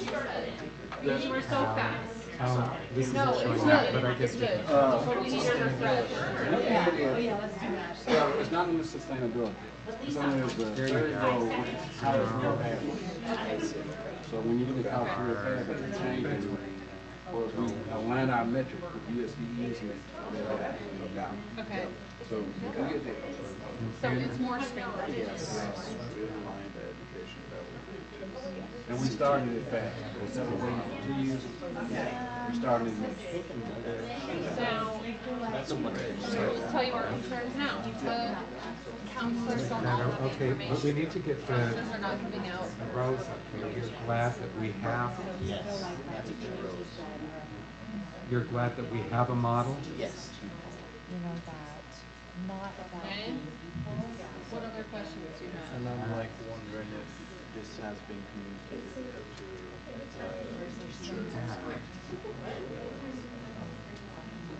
throughout the district. Secondary teachers. So instead of just a target group of CTE. So that it isn't something that's just in the ozone. Yep. Okay. I think.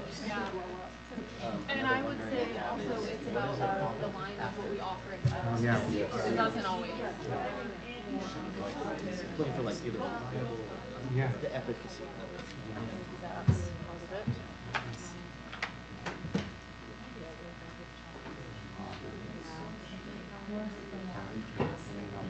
Because they're all different sizes. They all offer different. Some of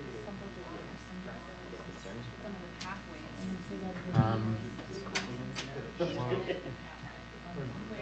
That's what I was. Okay, time is up. Who's the only people who did sustainability? Blue, blue cheese. Drop the mic. Sticky notes or make final version? Drop the mic. TBD. I may add to them. You never know. I did start one email today and didn't finish it for like about 4.5 hours. So that's about 75,000. Okay, actually, you need to stay with your team member. And if you were assigned the equity pillar, stand by your equity pillar. If you were by the family, school, and community relationships, stand by there or sit by there. Yep. You're sitting by ours. Yeah, that's what you two have been doing the whole time. Okay. As Jenny doesn't answer. So this one is going to be even shorter. You're only going to have 2 minutes to go to the next. So you're going to move to your right. So, yep. So, yep. Equity's going to go to, yep. And I won't start the timer till you get there. Oh, sorry. Okay. This way. What is it? Counterclockwise. Counterclockwise. There you go. So family, school, and community. So we're going here and doing what? So here's what you're going to do now. This is going to be your only rotation, and then we're going to open it up for aha moments and questions that you may have. Take a look at what has been written there, and if you want to add anything to it, go ahead and add to it. If not, you are good and you can go sit down. It is 7:40. I will let you know in 2 minutes. What's it, FSP? What does that mean? Do we know what the changes were in sustainability? I mean, there's nothing redlined. Dr. Taylor, do you? Where is he? He left. Okay. Ignore the black, but the blue stuff. Okay. But first, you need to kind of read what they've written down.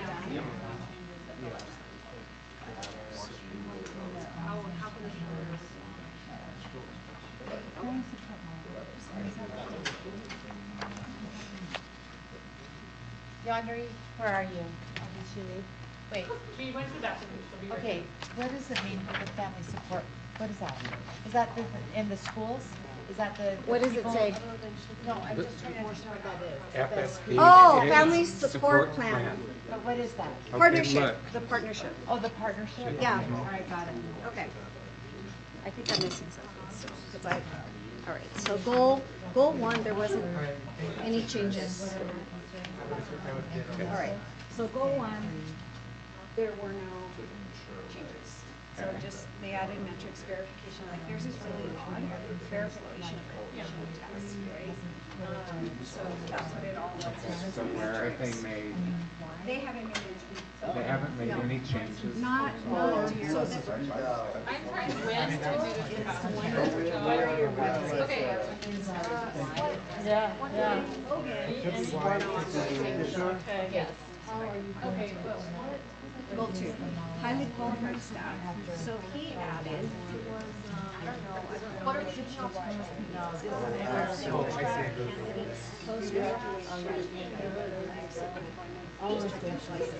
Oh, yeah. Throw your So they've specified, they've specified the metrics. And, Sorry, I heard you were saying. I think we're good now. Okay, sorry. No, you're good. You're totally So, You're not allowed to. Come on, guys. that's the change. Slowing us. Student enrollment in teaching as a profession. What would you take, Tara? Yeah, so other than that, Okay. It is. Oh, here he is. The big change is on Christy does page 50. Just the assessment. No. This is a teacher. Oh,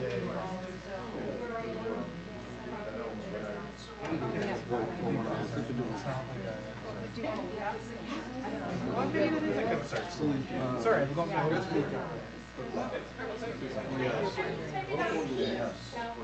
This is the one that deals with the last.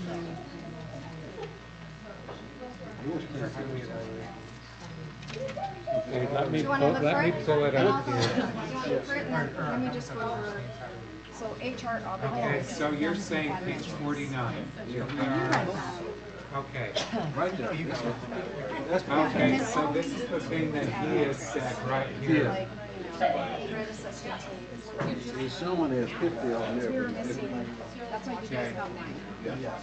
This piece is. Okay. Sorry, Sandy. So you're good.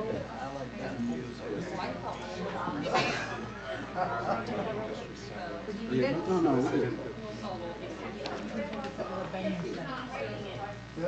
We actually do this.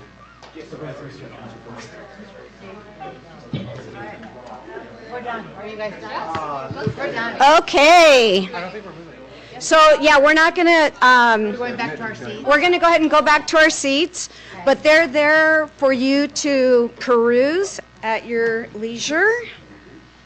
And we would have done the rest of them, but we know that you have a pretty full agenda tonight. So how long is midnight?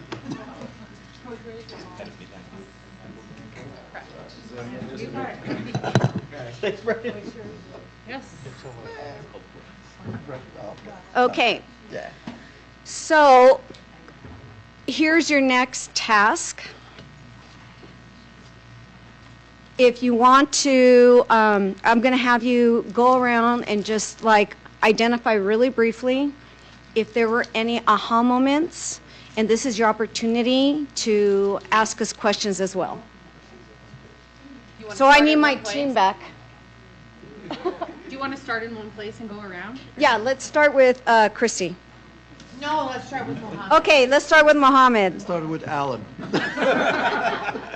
And we just need to fill our these just in case they ask questions. So an aha moment. Yeah, start with one. Let's go in order of. You know, actually, one thing that Ashley and she pointed out, which is any of these changes, what is it going to take away from, the plates of the teachers? Because we want to make sure, as we are going with these changes, teachers are not getting, a lot placed on their plate. So that's, to me, it's like, that's very, very important. Okay. Do you want me to answer that? Sorry. So that was a question more than an aha. If anyone else has You any. can't. It was our wondering across the thing. Oh, A okay. wondering and a concern that as we add a lot of things that we could all identify are positive, what comes off of teachers' plates rather than hearing like, oh, teachers will now do this, teachers will now do this. And we might think those things are good, but if we agree those things are good, what's coming off? Yep. Okay. An aha moment? Gosh, well, Brad and I had the family school community partnerships and communications. One where I think maybe we'll just share like what we thought was the rows and so on. One that we're glad we have that type of structure in place. We're wondering about implementation, what our model is modeled after or on. And then just some of the concerns is, when will it be implemented or why hasn't it been? And do we have the resources to implement this? Okay. I think all of it is an aha moment and have lots of questions. Sorry, I'm going to bring this closer. I think the big piece, similar to what President Salazar just said, is the resource piece. Is that staffing? Is that funding? What does that look like? There's a lot of this can be a heavy lift, and I'm just thinking through those particular components. Mm-hmm. Thank you. I shared mine with my teammates, so we're good. Perfect. Sorry, Brian. Well, Nate shared ours, but on a couple of the others, with the human resources, I think that's great. That I can't remember the acronym, but Grow your own. Grow your own. Educator. What? Mhm. Oh, so GYOE.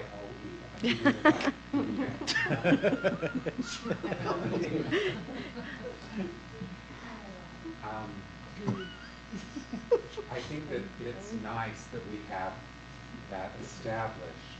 I'm wondering, how do we get them to be in our district? I mean, we're growing educators. Are they going to stay in our district? Are they going to go to other districts? I think it would be helpful to have a way to retain them. I mean, if we've grown them, it would be nice to have them. One thing the board has done is offered generous salaries to teachers. So our average teacher salary is the highest in the state, which is helpful along those lines.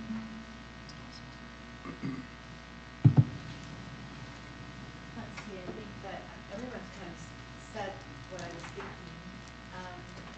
I think that for me, when I look across all of these, my aha moment is always going to be about the accountability pieces. Is that we put these goals out, we talk about them, but how do you then, as Ashley likes to say, to quantify and get that data and really have us be accountable, not just talk about it and hope that we're there. So I think that my aha moment in all of that is that I have actually missed not having those accountability and assessment meetings in our board meetings, because it helps me keep track. I really appreciate that, Christy, because I was actually talking to the superintendent about bringing this plan back to us and how do we progress monitor from the level that we're at the board and provide the resources and that are needed to make sure that this flies really well. Okay. So I can answer some of the questions that pertain to the equity and a little bit of and as well as the family school partnership model. And so what I will say is that my division team, is working really hard at identifying how we can coordinate our effort and require reduce redundancy of effort. And so we're hoping that we're able to take things off of teachers' plates in doing so. And so kind of combining the Dignity Initiative, PBIS, how does it all work together, and how do we do these things together so that it's cohesive? So we're working on that, and the real obvious one is we've taken off the responsibility to survey the kids yearly or by twice a year, as well as taking off the 40 minutes of dedicated explicit SEL. So we're working on that. In relation to the model, at another time, and hopefully as you go through the data that I provided, we'll have we really were working with focus groups to get information on what their needs were in terms of family-school collaboration or family and school partnerships. And so we've created a model that is based and anchored with the dual capacity framework.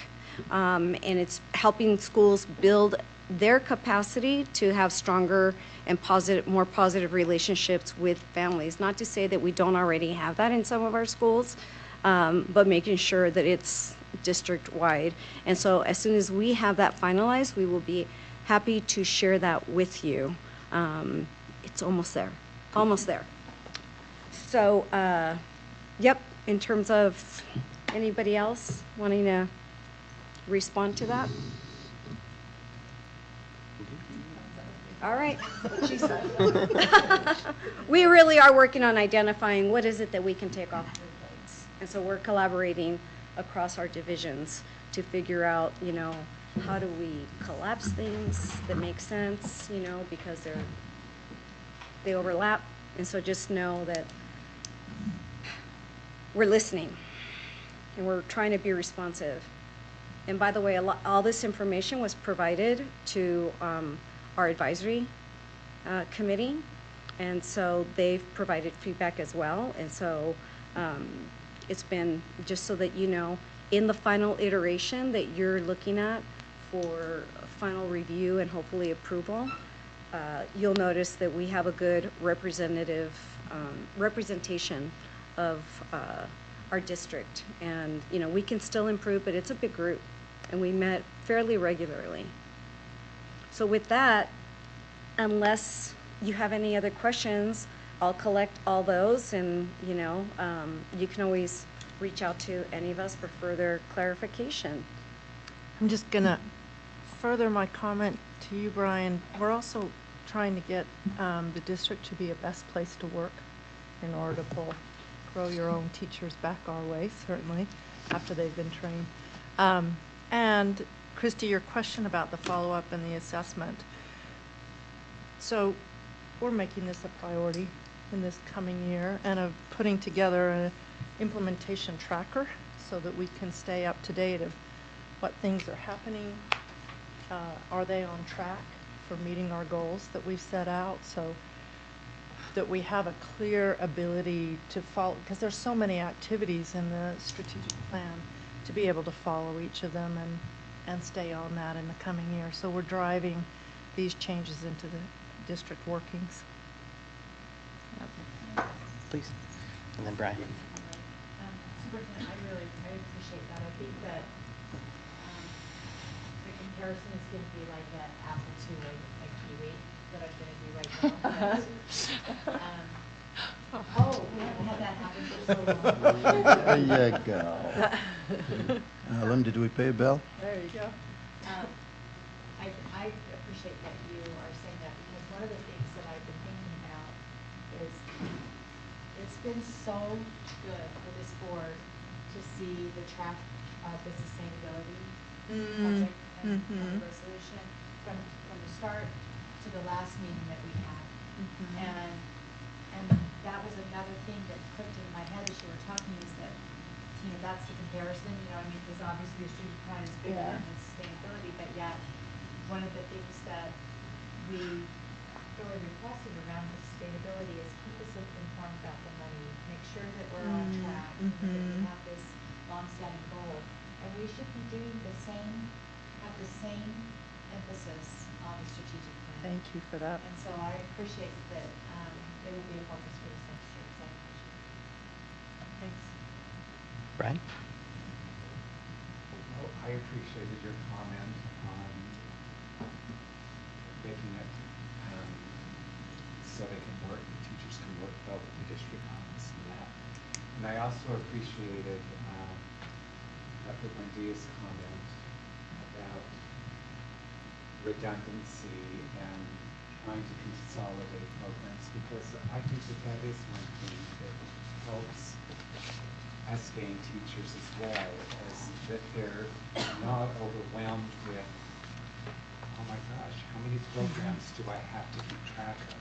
And I think that when you start to consolidate or see where there's overlap and you can determine, okay, these are the ones that, and then you set track. Because for me, being in the classroom, the strategic plan, it can be overwhelming. I mean, you're looking at this going, how do I accomplish all of this, and how do I prioritize? So I think that with that tracking and with like looking at redundancy, that making it so that there's a way that you can, as a teacher, easily access, okay, these are the things that I've really got to keep track of. I'm going to kind of double down on that if I could too, because in the last months, I think we have created a much simpler focus areas around literacy and pathways, particularly. And I know we're going into a conversation with the board next week on Monday about board goals. It's helpful to think about that the strategic plan is this foundation that we're going to continue to work on, and that we're going to focus the efforts of the district, particularly publicly, in all these communication pieces about a more narrow set at the beginning right now so that we can create that kind of communication in the programs that help support it. So all of these will be going on, and the divisions and departments will continue to work on those, and we'll focus a lot of our energy, particularly on literacy, as the board goal is one of them, and then the district and my interest in the pathways, and also narrowing that down and getting some board feedback on what you're interested in. That way will help too, so that we do keep it kind of manageable. Thank you. I think You that want the goals? I think that's really beneficial. Thank you. Thanks, Brian. Any other questions? No, I think the message is pretty clear here for me. And that is, teachers are there to teach, not to keep track of systems and check marks, So we just want to make sure that, we help them refocus that energy on the kiddos. Thank you, team. Thank you Really very much. appreciate it. Thank you. Thank you. All right, moving to our second item under our study session. Item number 2 is the board policy B2, school board meetings. I've asked Vice President Williams to introduce this as a member of the policy subcommittee. Yeah, absolutely. So the policy subcommittee met last week on a number of policies we were reviewing. Board policy B2 is the one here. And what this is looking at the board's response to House Bill 36, which really defines what consists of a school board meeting, in particular in response to what is an electronic meeting. One of the things that we looked at with these changes with the electronic meeting is the component of an anchor location. So in past meetings or years when we've had an electronic meeting, there has had to be an anchor location, which is usually the district office, where somebody from the board has to kind of be present in order to facilitate that meeting electronically. HB 36 does eliminate that particular component. So we took a look at that. That's kind of the big piece. Board Member Jensen, am I missing? Otherwise, it just looks like... Yeah, otherwise some language change, grammatical type of corrections and things of that nature. But Like the superintendent missing an N. An M? It was in the red line. Oh. Oh, yeah. Do you need us to act on this particular policy? Being a It's state. just up to the board whether or not they want any additional changes, to direct me to make any additional changes, or whether or not you just want to put it on the consent agenda for the next meeting. There's no rush on this one. And I will just say that they did remove the need for an anchor location unless the public requests an anchor location I was just- within 24 hours of the meeting. Okay. Yeah. So you might still have to hold one. Correct. There's a request. Okay. Thank you for that clarification. Yeah. No, I I think we could move it to the action and just Or is it a Yeah, requirement? per our process, Mohammed, being that it's a study session item, I see. we'd have to give Okay. direction to board leadership and the superintendent to Gotcha. move it to either consent or discussion. Okay, next. meeting. Okay. But I'm comfortable. I reviewed the policy and I think it looks good. That's great. Is there, Ms. And Kim? I just need the policy and the administrative procedures. They were both attached. Yes. So not just the policy. Yes. Perfect. But yeah, I think just after reviewing both of those elements, I'm comfortable having this on consent in our next meeting. Do you need a motion for that? No, I think we could just give the direction. That's fine. Okay. Okay. Thank you. Thanks, everybody. And thanks, you, Bryce. All right, moving to our action agenda, we do have 3 items that were pulled, as you know, from the consent agenda. Item 4B, which is the G20 policy, item 4C, which is G24, and item 1A, which is VLCM.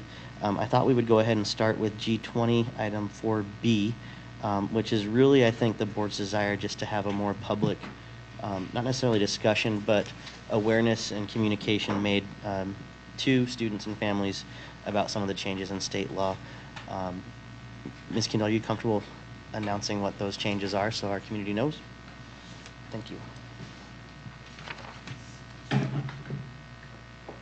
Careful. Don't need you in another boot.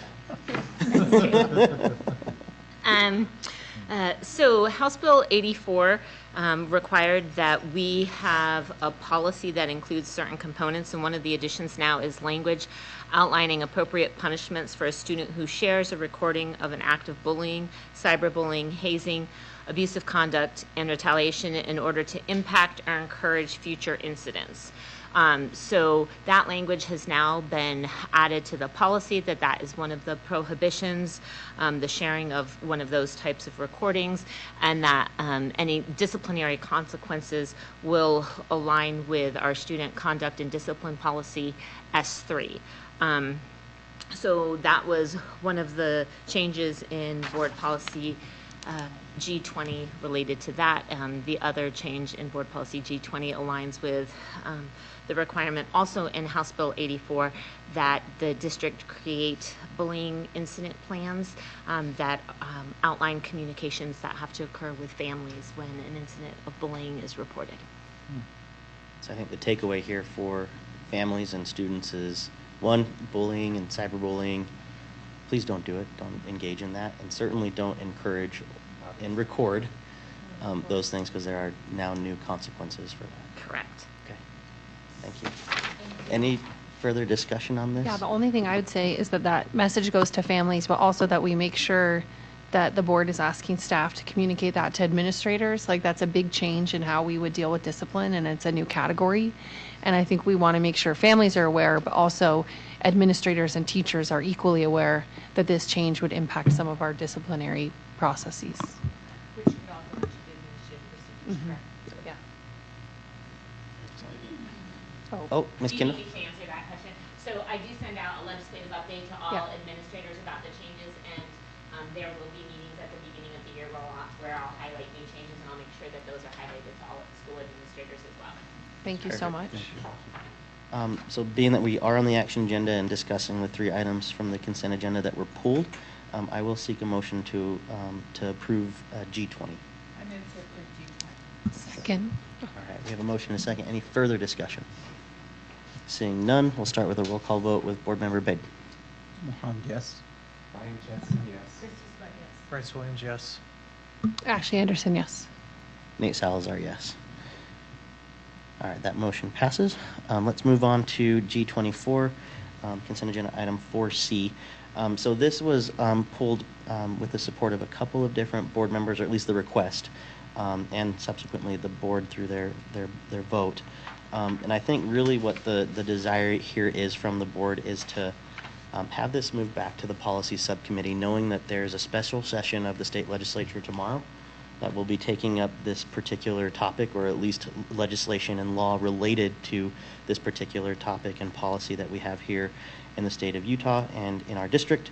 So the thought is, let's let the legislature have their discussion, and if there are any other substantive changes that we would revisit this in policy subcommittee and at a future board meeting at a later date. Christy? So correct me if I'm wrong, I mean, even though they're going to have this special session tomorrow, this could possibly be, I guess you're saying it's on the agenda. I haven't looked to see if it is.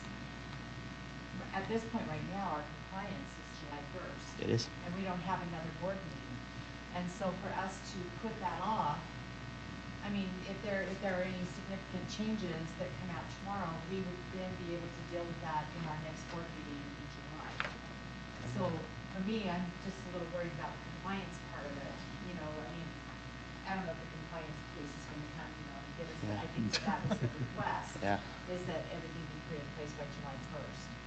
So can you walk us through why we wouldn't pass this through and still know that we can make changes after the legislative session tomorrow, just so that we can say that we're compliant with the current law? Yeah, for sure. I think a lot of it comes from feedback that we've gotten from our community or either internally that's reached the board and board members, specifically around, I think, the disconnect between state law and the federal law and what direction our district is going to take in regards to that. And not necessarily wanting to move too fast, knowing that there could be substantial changes tomorrow or in the future. But I definitely hear you about the elements of compliance. And we're thinking that there's some wiggle room, especially if there's a significant discussion or change in the legislature tomorrow. That could, the compliance piece? not necessarily the compliance, but it's my understanding that and I could be wrong on this one, but the legislation that the state of Utah is seeking would trump federal Title IX. And so, Well, they can't do that. You can't trump federal law. I understand that. So we're just wanting to be extra cautious in making sure that based on the discussion tomorrow in the state legislature, that our policy subcommittee has the opportunity to reconvene and discuss those potential changes.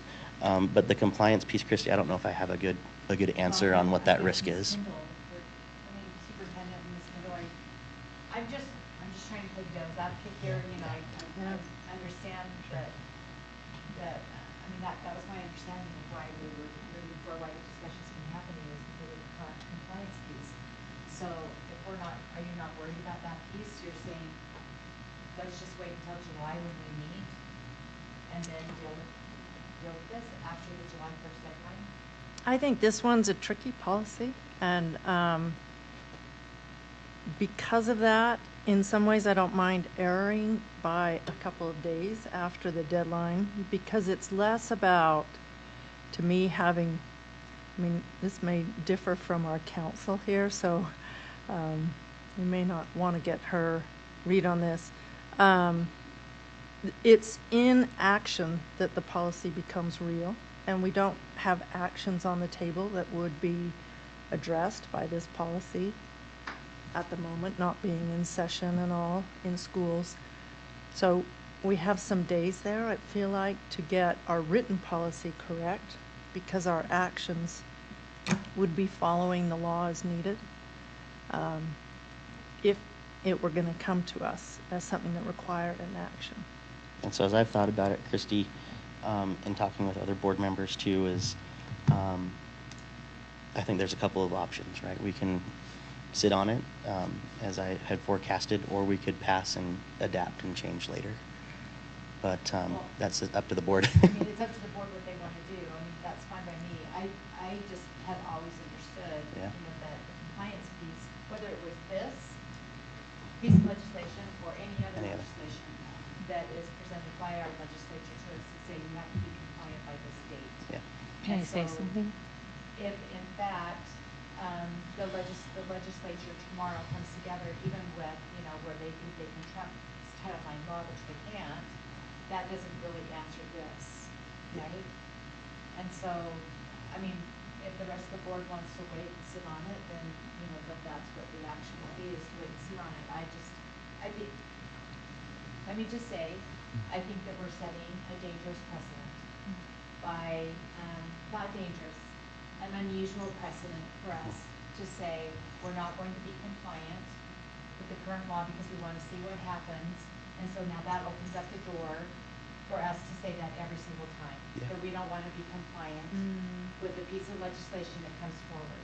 So for me, that's where my hesitation is. I completely hear what you're saying, and I will wait with bated breath to find out tomorrow that we will set a precedent by doing that going forward. Or I'd Maria add Anderson? one thing, which is, I'm one of the board members who had concerns about the changes, and it's because we've been put between a rock and a hard place where state law would ask we do one thing, and if we do that, our policy does follow Title IX guidance, and that's part of what the discussion is tomorrow.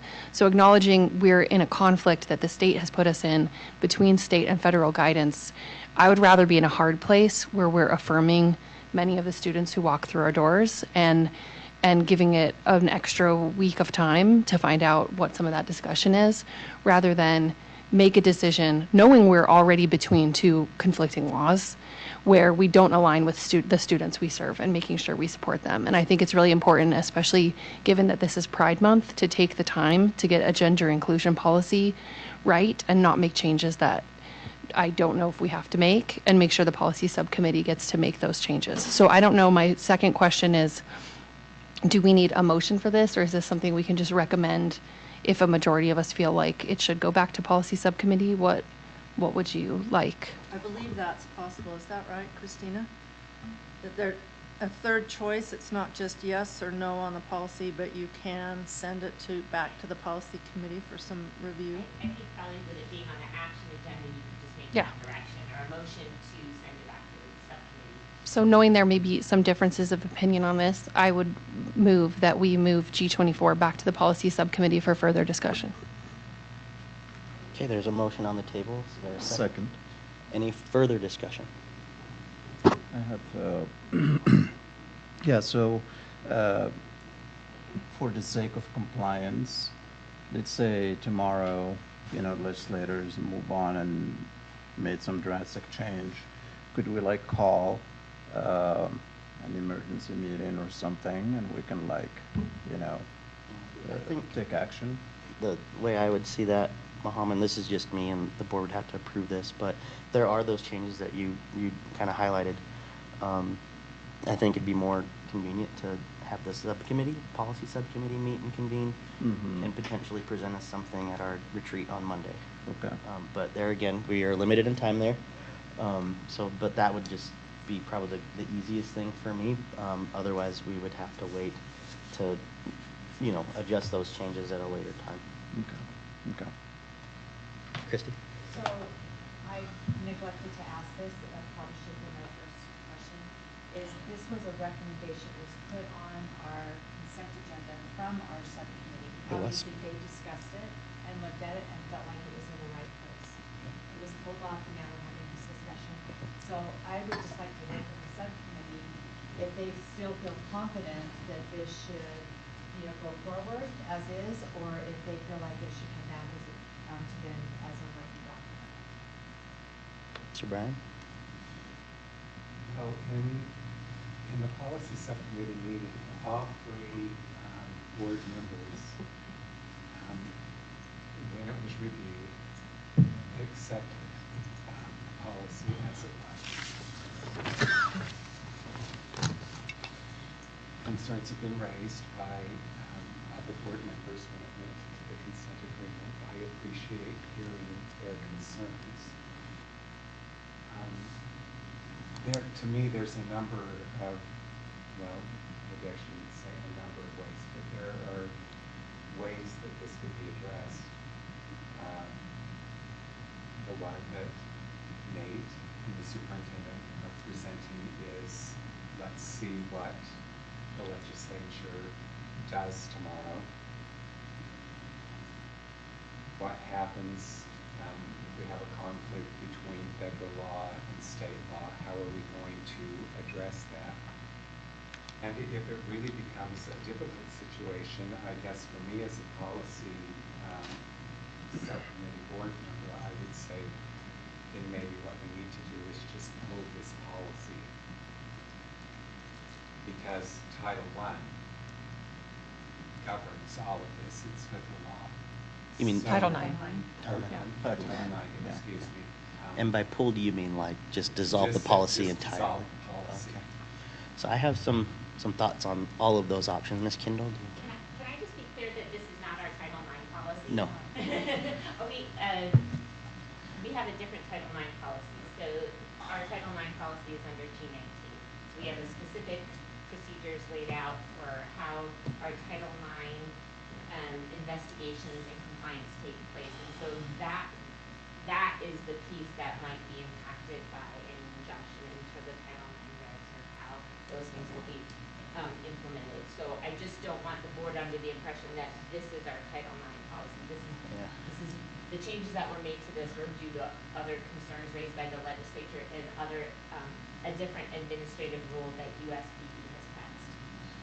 Thank you for that clarification. I appreciate that. I guess what I was suggesting there is that Title IX addresses a lot of, I mean, we have The new developed guidance? this policy, but Title IX, excuse me, I don't know why. Because it's late at Because it's night. almost 9. It is, it's almost 9. That it takes precedence. No, I appreciate that, and I appreciate the discussion too. I'm going to kind of assert some board leadership thoughts, and this is just Nate as board president. I think the compliance issue is really, really important, Christy, and I'm right there with you. At the same time, Ashley, I really hear your concerns, and I don't like what we're being asked to do through state law by any means or stretch of the imagination. But I do think the compliance element is really, really critical for us as a district and as an arm and an extension of the state legislature. I think it's important that we be in compliance. That doesn't mean that I am minimizing our students who would be directly impacted by this at all, especially during such a significant month of recognition and celebration. But that's just kind of where I stand. I think it behooves the board and the district to be in that element of compliance with the law, regardless of how we might feel about it personally or individually. So I just wanted to throw that out there as your board president to the board and to the community about kind of the rock and the hard place that we're in right now. May I add one more clarification Please. that responds to it? So we're hearing from, Policy and Legal Services that we do have a separate Title IX policy, and Title IX changes that have occurred recently are basically saying that our enumerated gender inclusion policy is exemplary, like it is what a model policy would be. So it's not to say that this would change how we've implemented Title IX now, but there's really a lot of conflicts where our former policy does what the federal government is asking us to do. These changes take one stab at what the state government has insinuated we should have to do. And I think not letting that conversation unfold, potentially to the detriment of students who are LGBTQ and staff in our school, I would also caution that this is not a student policy, it's a general policy. It's G24, not S24. So we're making changes now we're considering changes for students based on state guidance that don't look at some of the implications that the general policy would have on our faculty and staff who are also, maybe queer. And I think that we should go back to the original motion and vote on whether we think the policy subcommittee should take this up. All right, we have that motion on the table. I'm going to go ahead and end discussion and call for a vote with Board Member Jensen.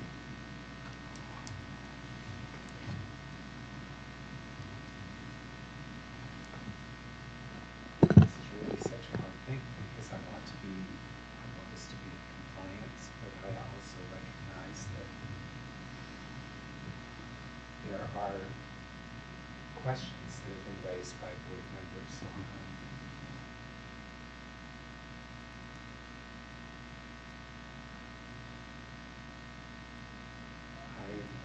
going to abstain. No. Bryce Williams, yes.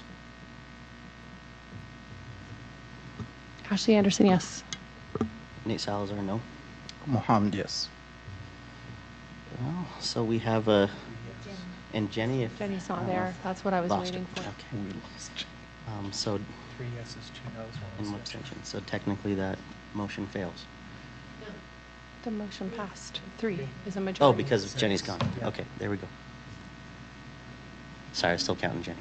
All right, so we will present this back to the policy subcommittee and revisit this at a later time, either before or after July 1. And I think that then requires that we call an extra policy subcommittee meeting That's what that triggers. to take this up as soon as possible. Okay. Please. So I so appreciate the conversation that we're having because I think our students and our faculty should always be at the forefront of our mind. This has been something that we have not been happy about, honestly, from the beginning. We've had good conversations about it. I just would just caution us going forward that just because we don't like something, just because, we don't like the way that it might affect us, that we need to be careful about being compliant with the law. And it just opens up a door now to conversations. And so I just, although I feel strongly the same way that all of you did, I just feel like it's a fine line, that we're along, because the bottom line is that we are the policymakers of this district. And we need to set a good example of how we interact with our legislature and with our legal counsel and with the rules and regulations that are set for us. Thank you, Christy. Moving on to the last item on our action agenda item that was pulled from consent is item 1A, VLCM. I know that this was pulled more in order to have a more robust discussion about our technology strategies as a district moving forward, particularly as it might relate to upcoming policy changes with some of the technology and cell phone discussions we've had about technologies and cell phones in the classroom in particular. And then, of course, with ESSER funds that are being used that will be no longer available to us at this time next year when we have to make a similar discussion or decision. So I'll open it up for a discussion from the board members that were really passionate about speaking to this publicly and had some more questions and potentially more direction for the superintendent and our BA.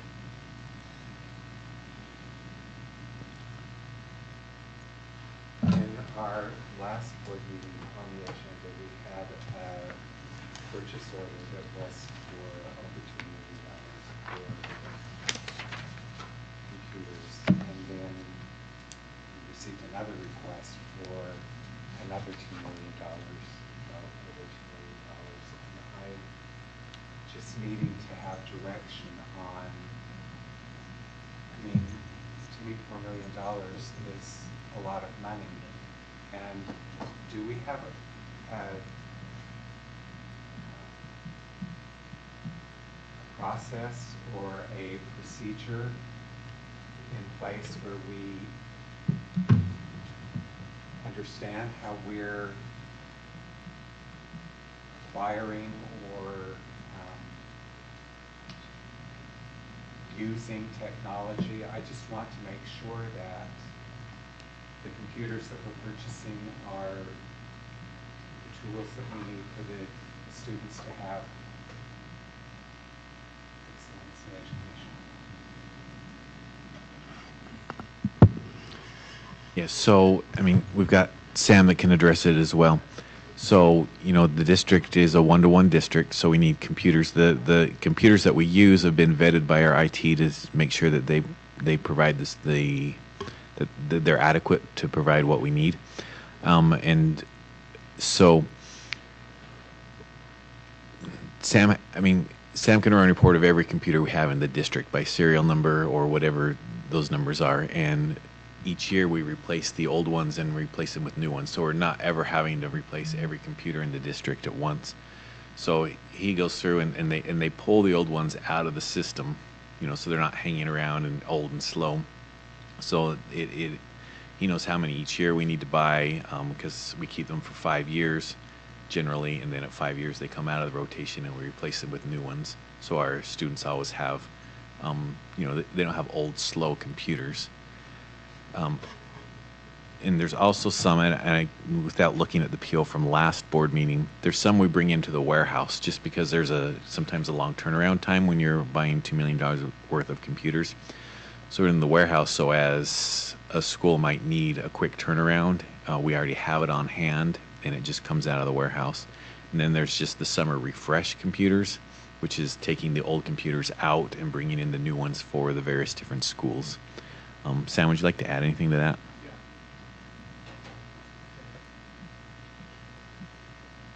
So that's actually a mistake on the board agenda. There's only there's only one order for 4,400 devices. So I just looked up the agenda from last time. That 2.2 million just once. It shouldn't have been on this consent agenda as well. What do you know? So we only have one order for 4,400 devices for student devices that are coming in. Do they both have the same requisition number? I'll have to look at that one, but I just looked at both. But I've only put in one.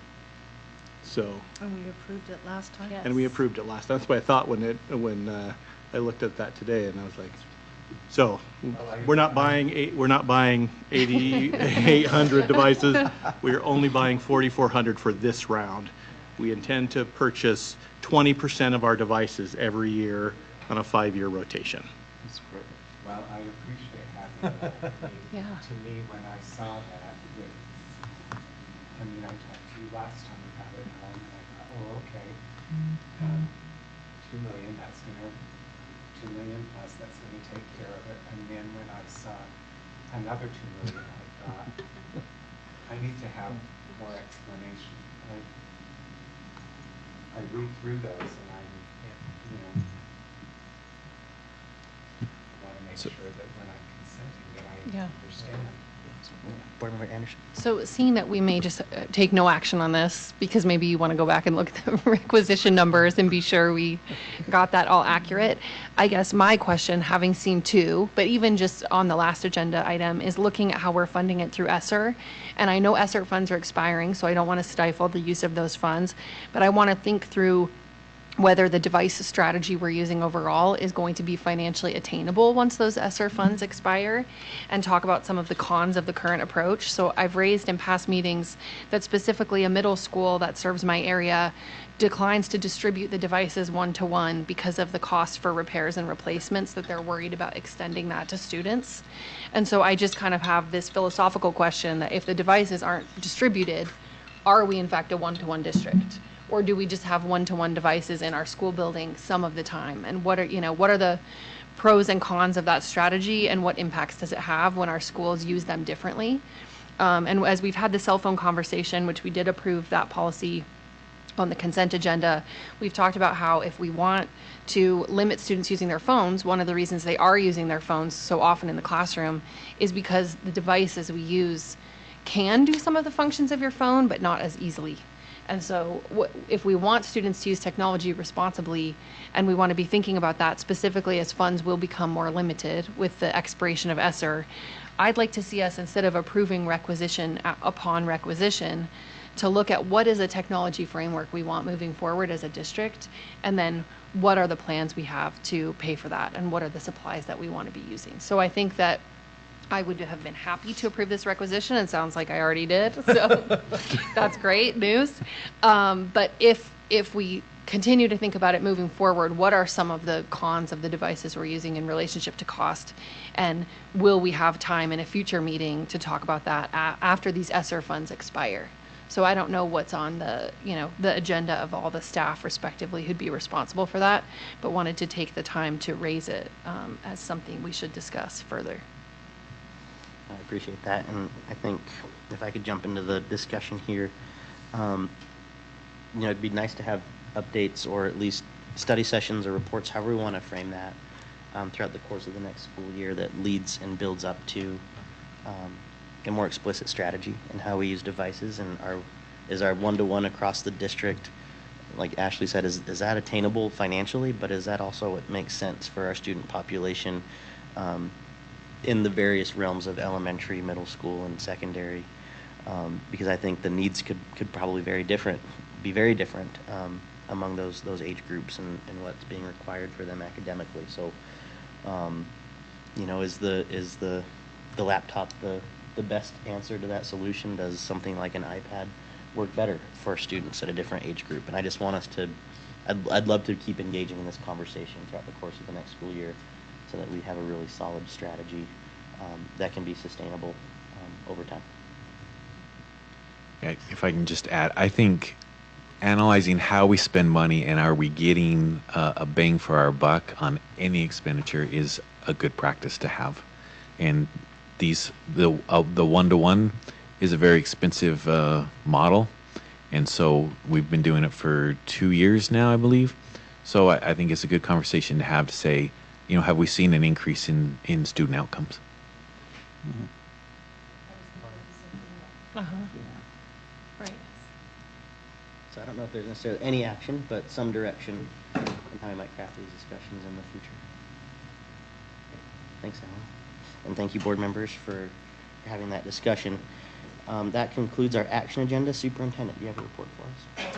I do, just quickly. A couple great things to note. So our team in the ELP department have been working hard to bring in students to recruit students into the ELP program at Edison. From the start, when we announced the program till now, there's been a 300% increase in parent interest in this because of the work of teachers and administrators there and our ELP team with Alex Parsons and Tiffany Hall, and getting the word out about what this program can be at Edison. So we're excited to see that some classes are starting to build up. We know that it's going to take a few years to really build it into its full self and fill all those classes, but we're really seeing some nice movement there, and so a shout out to the team for doing that. Also a couple shout outs on the performance of our teachers. We're getting the Acadians scores back. Our kindergarten students in their math, they were expected just to meet the state benchmark of having 6% more growth of their students into the proficiency level, and they beat that and increased their proficiency by 11%. So more than even was expected at the state level. Our kindergarten teachers were able to pull that off in math. Similarly, our 8th grade teachers, and this is an impressive one, they raised reading. They raised reading scores and reading proficiency in 8th grade. So this is long after you've learned to read. And these students are in middle school still increasing their proficiency in reading. It's really impressive what the teachers have done this way. So the number of students at both the proficient and advanced reading level from the beginning of the year to the end of the year increased by 16%. So congrats to them for moving along 8th grade students, which is no mean feat. And just one announcement, I've got the USSA superintendent meetings up in Midway tomorrow through Friday, so we'll be out of the office, but available and all, but at those meetings there, so I wanted to let you know that. Excellent. And before I jump into board member reports, just want to remind the board and the public to alert them that we will have a need to re-enter closed session. So, yeah. Mohammed, do you have a report for us? Quick brief one. Happy Juneteenth. Go enjoy tomorrow. There are celebrations across the city. They are amazing. And in the event you wonder what it's about, Google it. I promise you'll find a lot of information there. But a happy Juneteenth to all of you. Thanks, Mohammed. Bryce? Yeah, I have two quick things. One thing I've been thinking about a lot is next week is my 3-year anniversary on this board. Appointed 3 years ago, and just wanted to express my appreciation to everyone who's a part of our district. The 3 years have gone by very quickly, but I'm just so fortunate and so grateful that I get to be a part of this district. So I wanted to thank everyone for their work and making it a welcoming place to be. The second thing I wanted to acknowledge was last week I had the opportunity to accept the graduating class at our Skyview Academy. For those who don't know, those are incarcerated students, and to see them graduate and to hear their stories really the focus of the talks was a lot around resilience. And so I've been thinking a lot about resilience and resiliency in all aspects of life over the course of the last week or so, and just wanted to share that that was also truly a life-changing experience to get to accept the class and hear their stories. So just wanted to share that.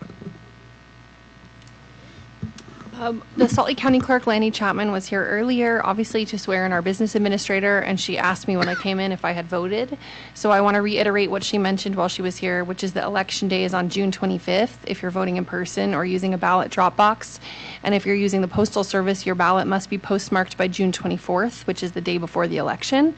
So please, everyone, make sure to vote. In our past meeting, Christy mentioned Flag Day, and Mohammed just mentioned Juneteenth. And I'd also like to mention that today is the anniversary of the first Pride March, which took place in 1970, almost a year after the Stonewall Uprising. And I'd like to add that my pride flags from Project Rainbow were stolen from my yard and vandalized this weekend, which highlights the ongoing importance of public education, affirming all of the students who attend our schools. Yes, so I do have a report, and I appreciated when the Finance Committee reported to me what had gone on, so I wanted to share that with you. A report from the Policy Subcommittee.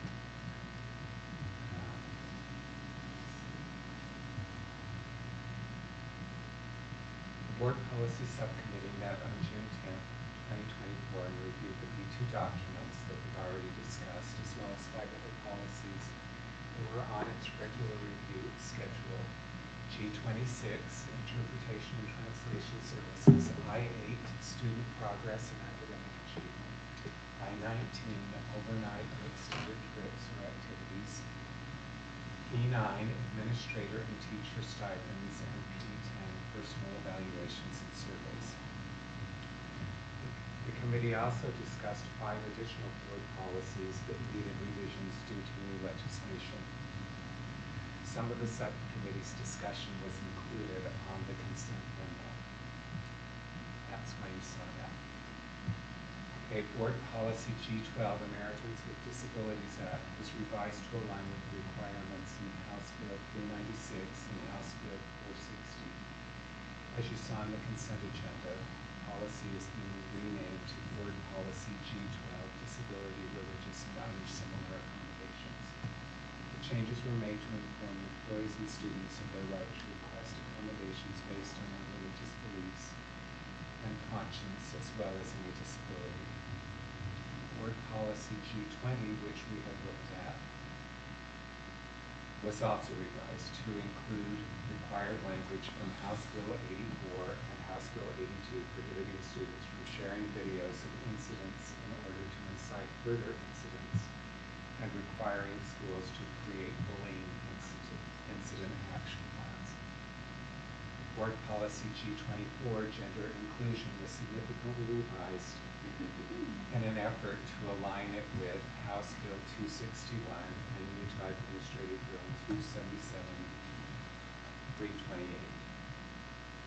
We have had an extensive discussion about that right now. I reported to you that the 3 board members had approved it. That's why I abstained, because I had already reported to you what our vote was, but I wanted it to be that other board members had input in the direction that the policy subcommittee should take. We've now received direction from you on that. Thank you, Brad. Oh, We've got more. I'm still going. Okay, okay. Board policy S11, student electronic devices in schools, aligns with SB 92 by prohibiting any student from being required, encouraged, directed to use their personal cell phone for an instructional activity during the school day. Okay, the subcommittee also discussed board policy G5, district reconfigurations, and long-term school closures, and its accompanying administrative procedures in light of House Bill 341. There have been multiple statutory changes to the school closure statutes that require us to revise our procedures to align with current state law. House Bill 341 requires school district to go through a school closure process whenever they close or relocate a special enrollment program, which includes ELP and DLI programs. The requirements and timelines for the various processes have been changed as well. The subcommittee discussed having the district gather stakeholder input to learn from our recent process. We want to learn from the process before we, make any substantial changes to this policy. Okay, in accordance with the board's direction from the last board meeting, the subcommittee also reviewed a significant number of district policies and procedures from across the country related to student cell phone usage. There was no consensus on the committee as to whether we needed to move forward with making additional revisions to the administrative procedures or work on ensuring compliance with what is currently written. The subcommittee is looking for direction from the board as to whether additional discussion would be okay. In that board meeting, we were directed to look at plans from many school districts. And I appreciate Christina Kimball and your efforts gathering those. I think it might be beneficial at some point for us as a board to look at those policies. There are school districts, and they reported this is subsequent to our meeting last week, but in that meeting there were schools that were banning cell phone usage completely. They were just reporting in the news last night that the Los Angeles Unified School District is now considering whether they will ban cell phone usage. Subcommittee is looking for direction from the board as to whether they need additional discussion. That's my report there, but then I also just wanted to briefly share with you my other responsibility, and that is USBA. Okay. We had a JLC delegate assembly not last Saturday, a week ago, last Saturday, and 3 school districts presented their concerns. And I appreciated Nate Salazar's, Ashley, I appreciate your helping us draft our resolution. Nate, I appreciate your presenting the resolution. I think those 3 districts made very persuasive arguments, so much so that it was narrowly defeated. The superintendent that was sitting next to me, the UInta superintendent, told me that we had missed it by 1 vote. So I'm reporting to you on that. There are also, just so that you are aware, on the USBA Board of Directors, there are different committees operating.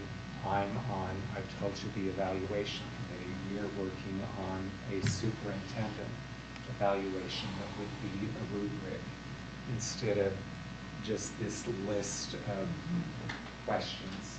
The legislative committee, and they are soliciting thoughts from any school board members on what they're preparing to do is to have a legislative day in the classroom, where the legislators will be invited to come to the classrooms of the schools across the state of Utah. And if you have any thoughts as what should be presented to those legislators and students in that day in the classroom, they would appreciate it. Thank you, Brian. I'm sorry for that long. No, it's perfect. Thank you. It's good. Christy? Thank you. I appreciated the information that we got from Y2 today. but there were a couple of things that really stood out to me that I just wanted to touch on. And I was going to talk about something else, but this is just really stuck in my mind. And we have the standouts that we're headed in the wrong direction as a district, and that the confidence section is low for us, and that they worried about how we spent our dollars. And so it made me think that as the stewards of our budget, that we need to be more vocal about the transparency and accountability that we do take as a district about the dollars that we spend. And that we put in several measures to make sure that our constituents know that we do this with fidelity. And some of those measures I think that are important for us to talk about with our constituents so that they understand that we take it seriously, the resources that we have regular audits, that we have detailed budget reports, that we do have community involvement through our school community councils and through the conversations that each of us have, with our constituents. We do have cost-effective practices. And I think that you saw, that happen, especially over the last couple of months, with conversations that we've had with Alan around our budget. And I think that performance tracking is there. Can we do things better? I think we can. We always can. But we are committed to making sure that as we go forward with this bond, that our community really does believe that we are good stewards of their taxpayer dollars. And so it gave me pause. I know the purpose was to say, yes, we want to go ahead and go forward and bond, but the underlying parts of some of that, I think we should pay attention to. Yeah. And so I would, again, Superintendent, as we move through our student achievement plan, that interlaced to that is also messaging about our taxpayer dollars and how we're spending them. What our levies do, what the certified, it takes a little bit more time, but I think that it's important for us to go back to those old practices of making sure that we provide as much information as we can. Yes, the budget's right online. Alan does such a great job of building questions.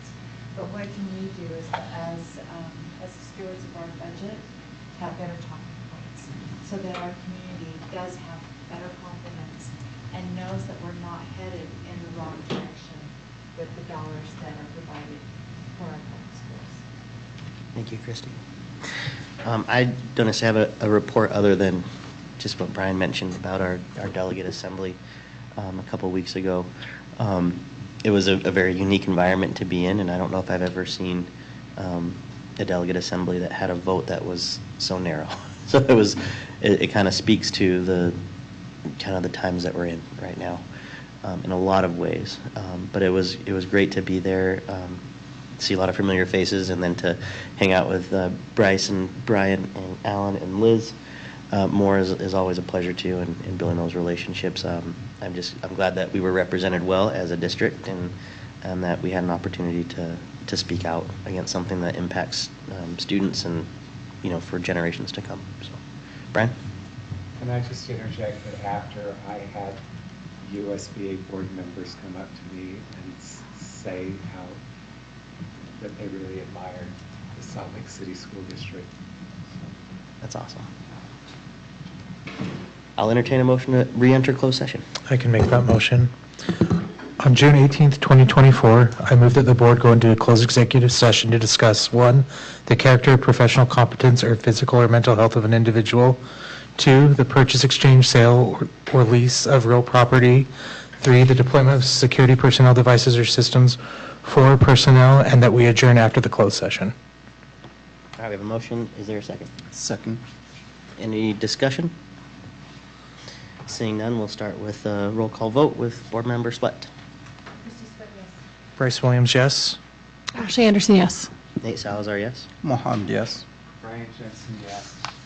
That motion passes. We'll prepare the room. Thank you, everybody.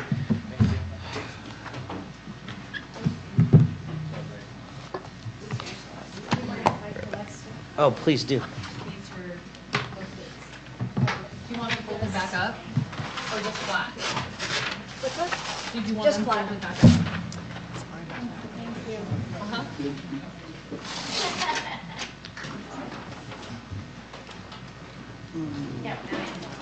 Merry Christmas. I don't know what it is. It's not ticking. It's not ticking. Okay, good. That's my name. Okay. I'm going to steal these real quick.